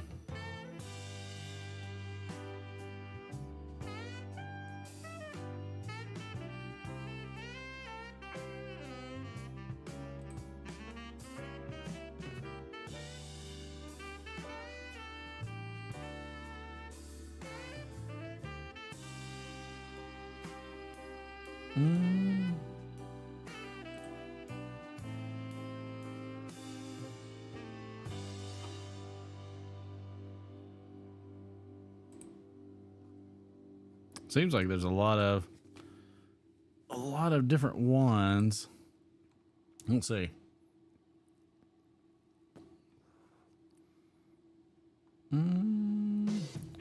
There's a lot of speculation what Jesus was writing. That's your first Magnus von Braun. That's your first clue that nobody knows. So when so we have a saying in our house. What's your first mistake? Thinking. Okay. So the premise of that is when you think you know the answer, that means your first mistake is thinking. Go find the answer and know the answer. Okay. So it's not saying that thinking is bad, because we should all think and but there's certain things you shouldn't think. So like if it's If it's 2 plus 2, it's 4. If you think it's 5, your first mistake was that you were thinking. You should know it. Okay, so that's the premise of that. But past that, when somebody says, I guess, or I think, or I'm not sure, but it could be, or if they say something to the effect of, I would speculate that, that's just them saying, I don't know. I'm going to give you the closest thing I can think of, which is not a bad thing. That's a nice thing. It's a very good thing.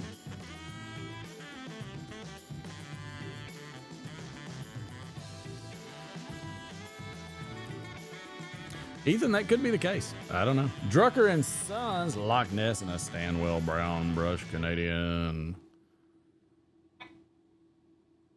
Oh, the Peace Windjammer. Got it. Some Rivera Bayou morning coffee. I love it, Troy.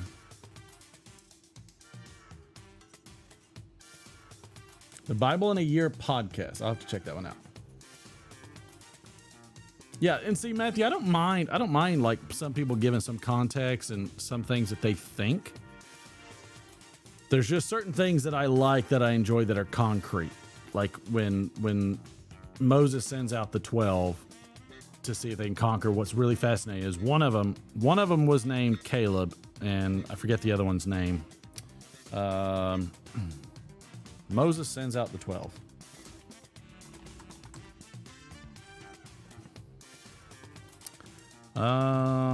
Yeah, sends out the 12 spies.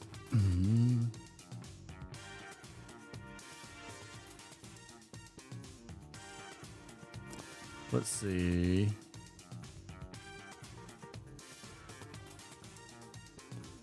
What were their names?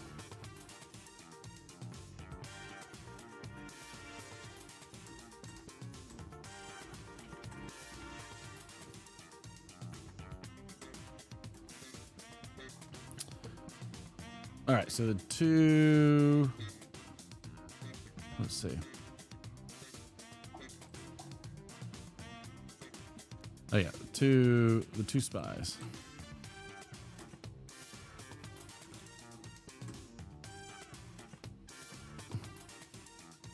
Well, I already read that. All right, so 2 came back and said, just believe in God. We got this. Caleb. All right, so Caleb silenced the people before Moses and said, we should go up and take possession of the land, for we can certainly do it. Which is very fascinating, because the 10 came back and said, oh, no, there's no freaking way. Right? Which was interesting.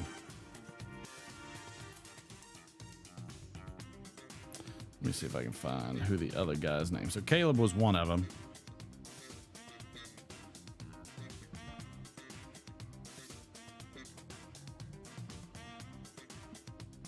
What was the other guy's name?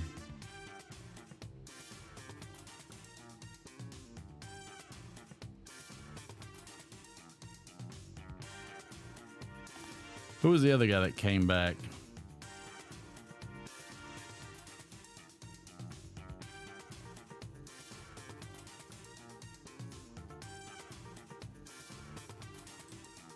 Who was the other guy? Dadgummit, Caleb, and the other spy.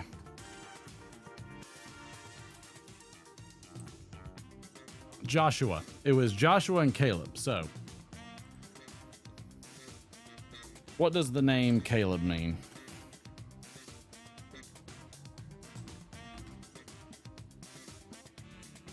Dog-like. Dog. A wholehearted dog. Okay, so that's what Caleb means. What does Joshua mean?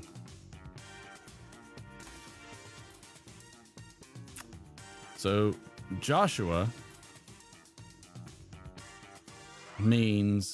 is a masculine name of Hebrew origin, translating to Jehovah. Jehovah is salvation. So God is salvation. So think about that. So basically you got God is salvation and the dog who come back and say, hey, we can take these guys on. What a fascinating, like, does it really work out like that? Is that because that's pretty spot on, I would say. Oh, Loch Ness. I need to try some. Geometry? Interesting. But I really enjoy seeing those parts to it, because it's like, how does that fit? Because that's pretty profound. Like all the 10 out of the 12 come back and they're cowards. We can't do this. We're gonna lose. But then the dog and God is salvation comes back and says, no, we got this. 2 out of the 12 come back and say, we got this. And then there they go. It's fascinating, man.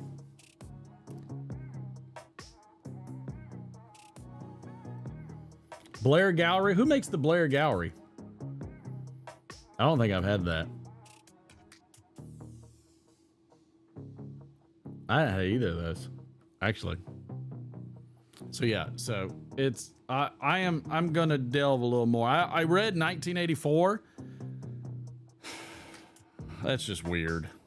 It's just weird, and it's kind of I've never read 1984 before, but I just finished it recently, and I now understand why people say certain things are Orwellian. It's a little creepy. It is a little creepy. I'm working on a Brave New World next. Just some of those kind of interesting classics that people say are like, you know, on that must-read list. So I'm working on some of those.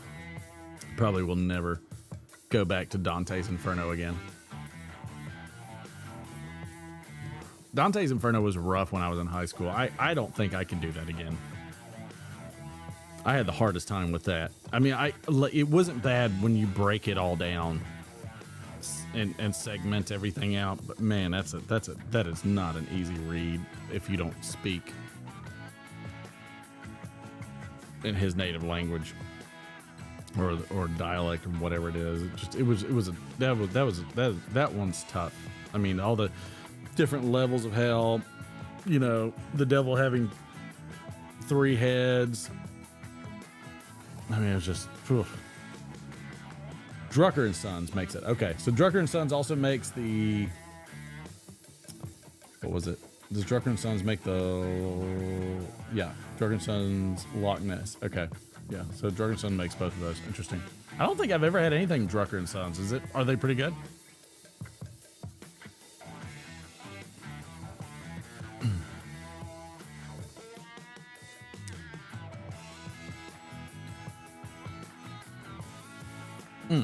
Okay, Blair Gallery's pretty good. Papa Bear's Nut, good to see you, sir. I need to jump off so Papa Bear can jump on. I wonder how many people, I would be curious to see how many people are spiritual in the YTPC. And it doesn't have to be like Christian, just like spiritual in general.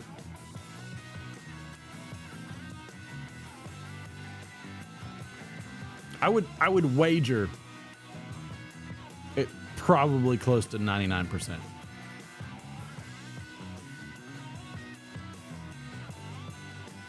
Paul, you ready to go live? Sorry, Paul, I ran long. I started talking all kinds of Bible stuff. Just because I found it a whole bunch of those things fascinating.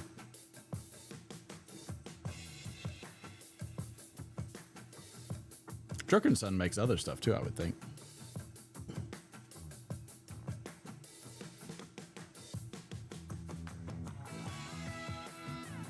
Oh, okay. Is there anything Greg Peace doesn't have his hand in?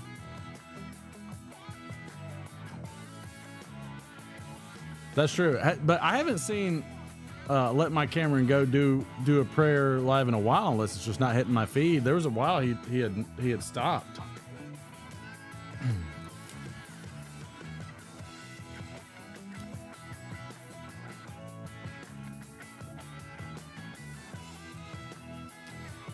Okay.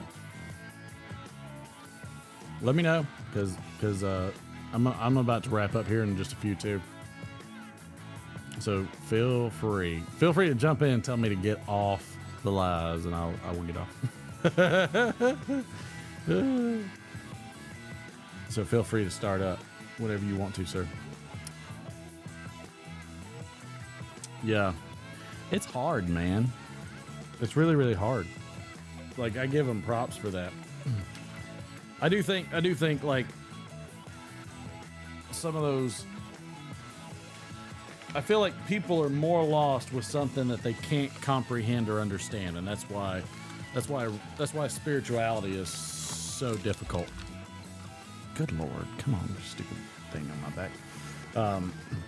I like, it's just so, like, you know, in the physical world, you know, we see something and we're like, okay, I get it, gravity, boom, something falls, got it, okay. You know, like, there's like mental health, got it, all right, 2 + 2, I can do math. Oh, well, I can't anymore, so something's wrong. You know, we like, it's just, it's tangible for the most part.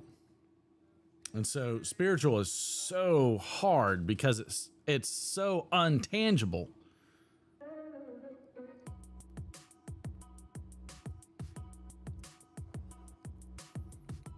And it's like, dang, how do you make it more tangible so people could get it? You know, like somebody explains gravity. Yeah, okay. 4 point whatever meters per second square, whatever that. It's like, boom, got it. Oh, no, son of a gun. Son of a freaking pen. I can beat that out of you. Oh, all right, I got it. So yeah.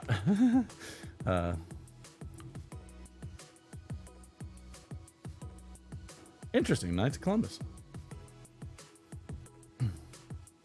I can only imagine. I am constantly a work in progress in every aspect, spiritually, mentally, and physically.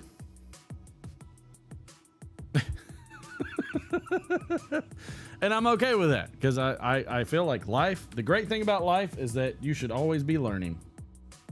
Learn something, try something, do something. It's funny, like I always like mantras. Mantras help me kind of get in a rhythm of stuff. Yeah, and that's the great thing. Like, if somebody says they have all the answers, well, probably not. But the boy and I have like a little mantra when it comes to like hitting, because we're working really hard on staying focused on task, being on point, being on target. And so one of our mantras, and it's funny because we started been using it in other things, and one of them is like swinging the bat, right? We're in the batter's box to swing. When do you decide to swing the bat? When you step into the batter's box. Okay. Batter's box says it's go time. This is when the ump says play ball. This is when the pitcher gets ready to throw to you. Like, this is the time to swing. And so kids their age have a hard time getting the bat off their shoulder. And so our objective is to go in there and we're swinging. If it's not there, you stop the swing, but you don't start the swing. The swing starts when you step into the box. And that's Revelation 1. Revelation 2 is, if we strike, if we miss the ball, we don't worry about the last swing. We don't worry about the next swing, and we don't worry about this swing. We're going in hitting. That's our drill.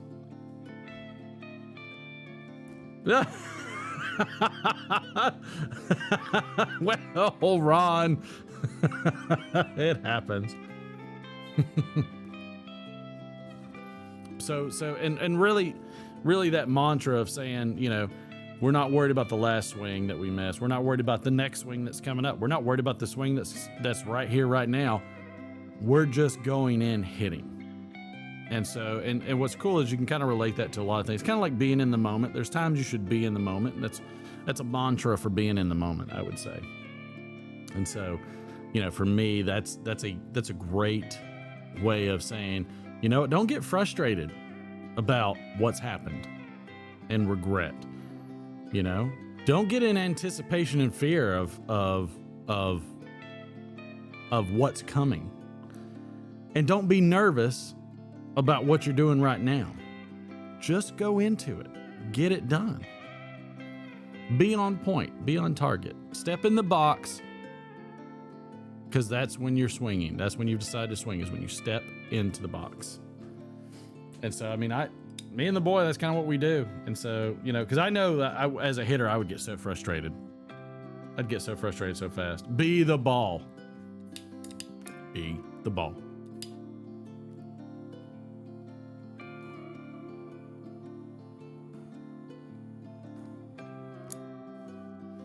But I guess Chevy Chase is saying the same thing, right? Be the ball. Like, you know, clear your mind, focus in.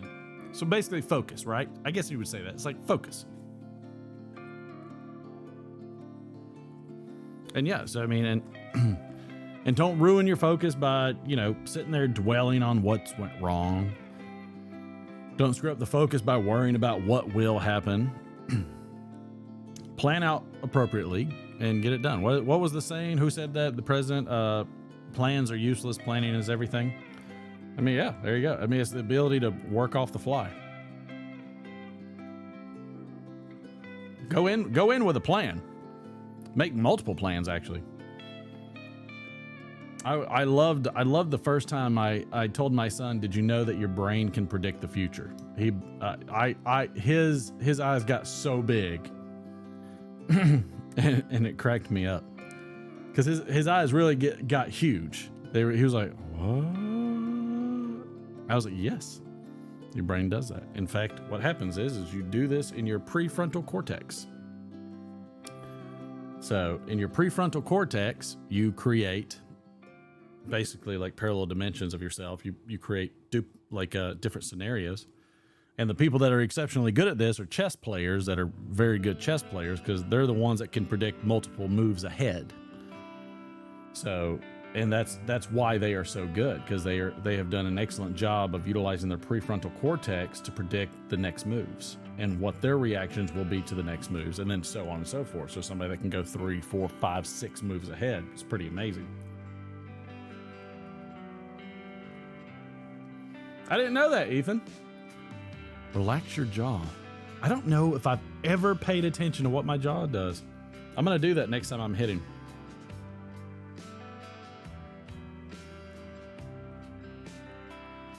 I'm really going to do that next time I'm hitting, because I have never, ever thought about that. I always noticed that my mouth was open when I pitched, which was weird. I don't know why my mouth was open when I would pitch. I'm very nervous about the boy pitching, because I told him, I said, you got to be the best fielder out there if you're a pitcher, because you're gonna catch a ball off a bat going about 120 one day. You know, I mean, not his level, but like 80 or 90. Like, you know, if a pitcher's throwing it at 100 miles an hour, that ball's coming off that bat at about 120.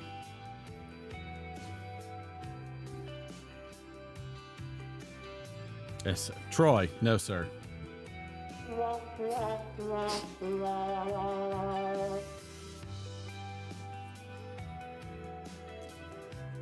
But yeah, like I'm having a lot of fun with McFly with baseball. It's been a blast.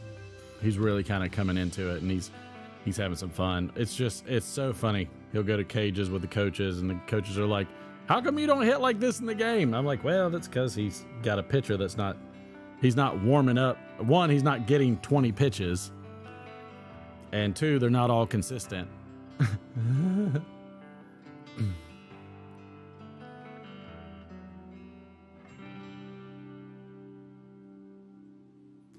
That's so interesting, Ethan. I gotta really pay attention to that next time. I've never heard that, but I'm fascinated by it. Because I know for a fact that I've never clenched my jaw hitting. And the reason I know this is because I have a weird jaw. So when I clench my jaw, if I like grind my teeth real hard and clench, every time I slightly open my mouth, my jaw will pop. And I don't recall ever a time where my jaw was popping when I got on first or struck out. So I would imagine that my mouth was probably slightly open, similar to when I would pitch. So it rings something in there that I want to read up on now.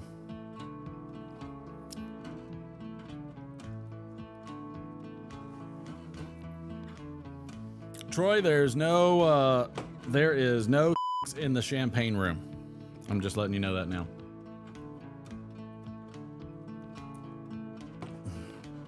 Zero. I would say so, Chad, right? That would make a lot of sense. And that's why I always tell the boy, I'm like, be loose. Everything should be loose.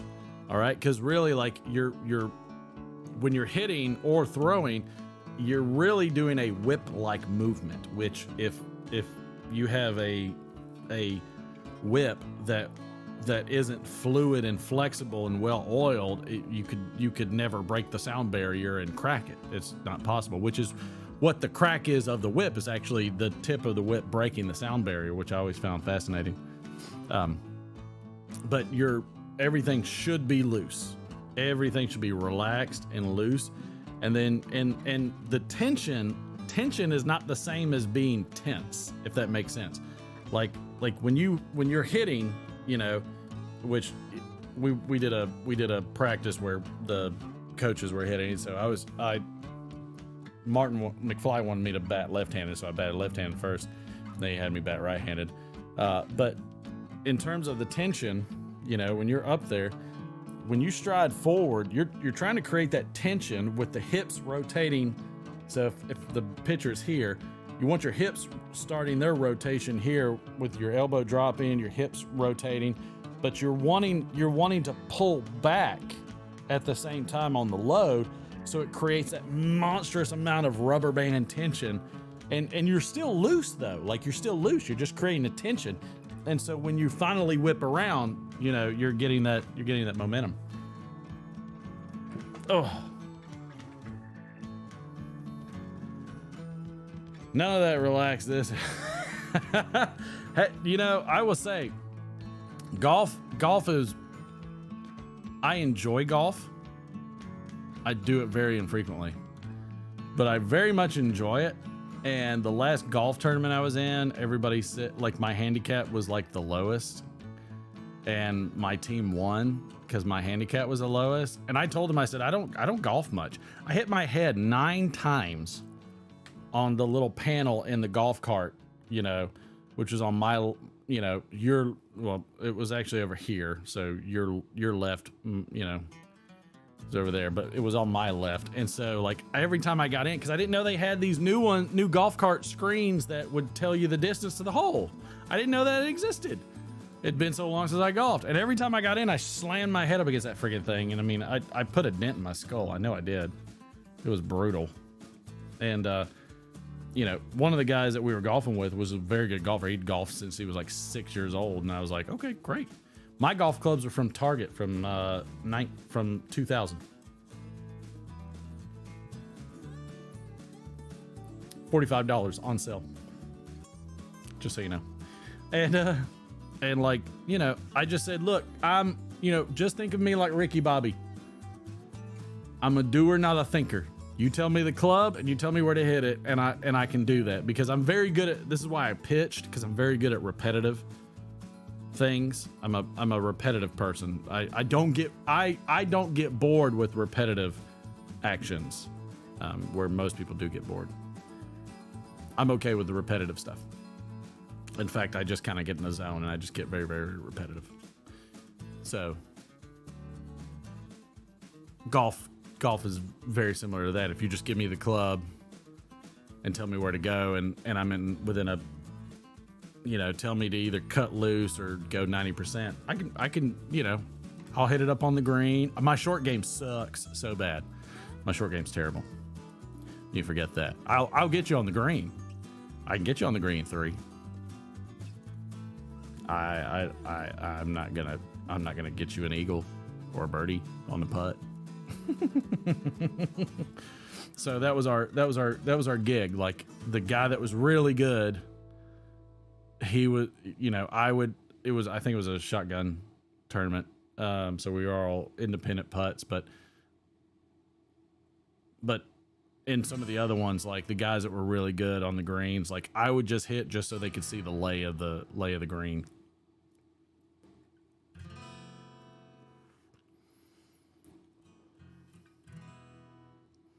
Wow, Matthew, way to dump those real fast.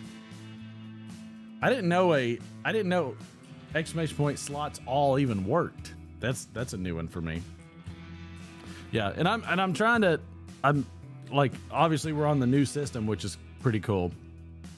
So that's what we're going to be using going forward, because it seems to have been pretty stable. I need to fix a few things about it, but outside of that, I think it's been mostly stable. And there's a lot of opportunity to use it going forward, so I'm probably going to keep using this new system. But outside of that, I'm still working. I'm super busy with the boy. Everything's been super busy. So we're in April now, going to go through the end of May, and that'll be it for the summer. So I'll be curious to see if there's any esoterica drops. Is there anything I should be looking for while we're in Germany? I don't know.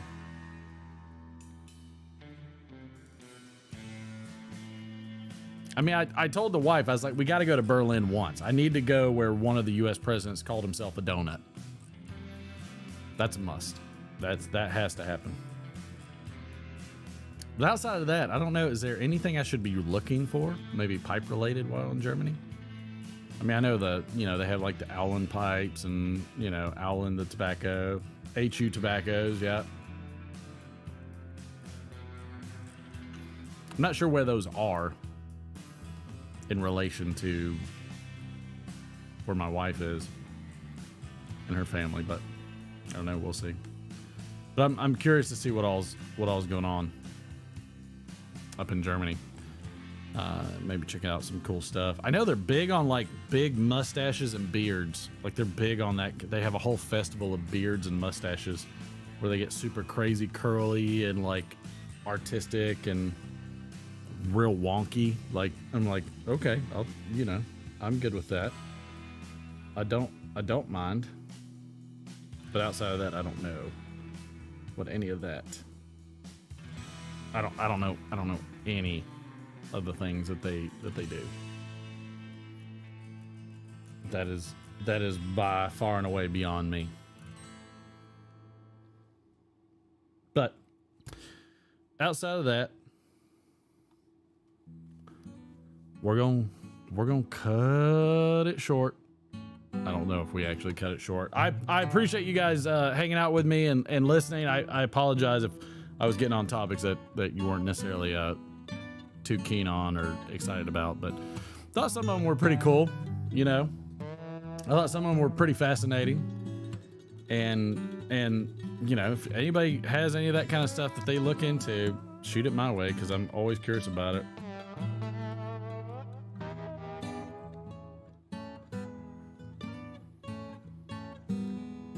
Ron, that's what you do, baby. Go long, Ron. Lay some wood on it. Thanks, Patrick. Appreciate y'all. Again, apologize. It's just that I don't know if I'm gonna get to a Monday before the summer. So we're probably gonna be doing Fridays. It's super busy. The boy's about to start swimming. That's the next thing he's getting into. Lord help me. But I appreciate all of you. Thank you so much for hanging out, as y'all always do. Appreciate the heck out of you. And we'll keep trucking. We'll keep trucking like we always do. So y'all hang in there. Be good. Have a wonderful Easter. Prayers out to everybody. Hope everybody does well. Hope everybody's doing well, and hope everybody gets well. And we'll look for all of you next Friday coming up. We'll have a Friday night playhouse and jokes and everything too. I won't run it like a Monday thing. We'll make sure Derek's back here. All right, everybody. We'll see you then.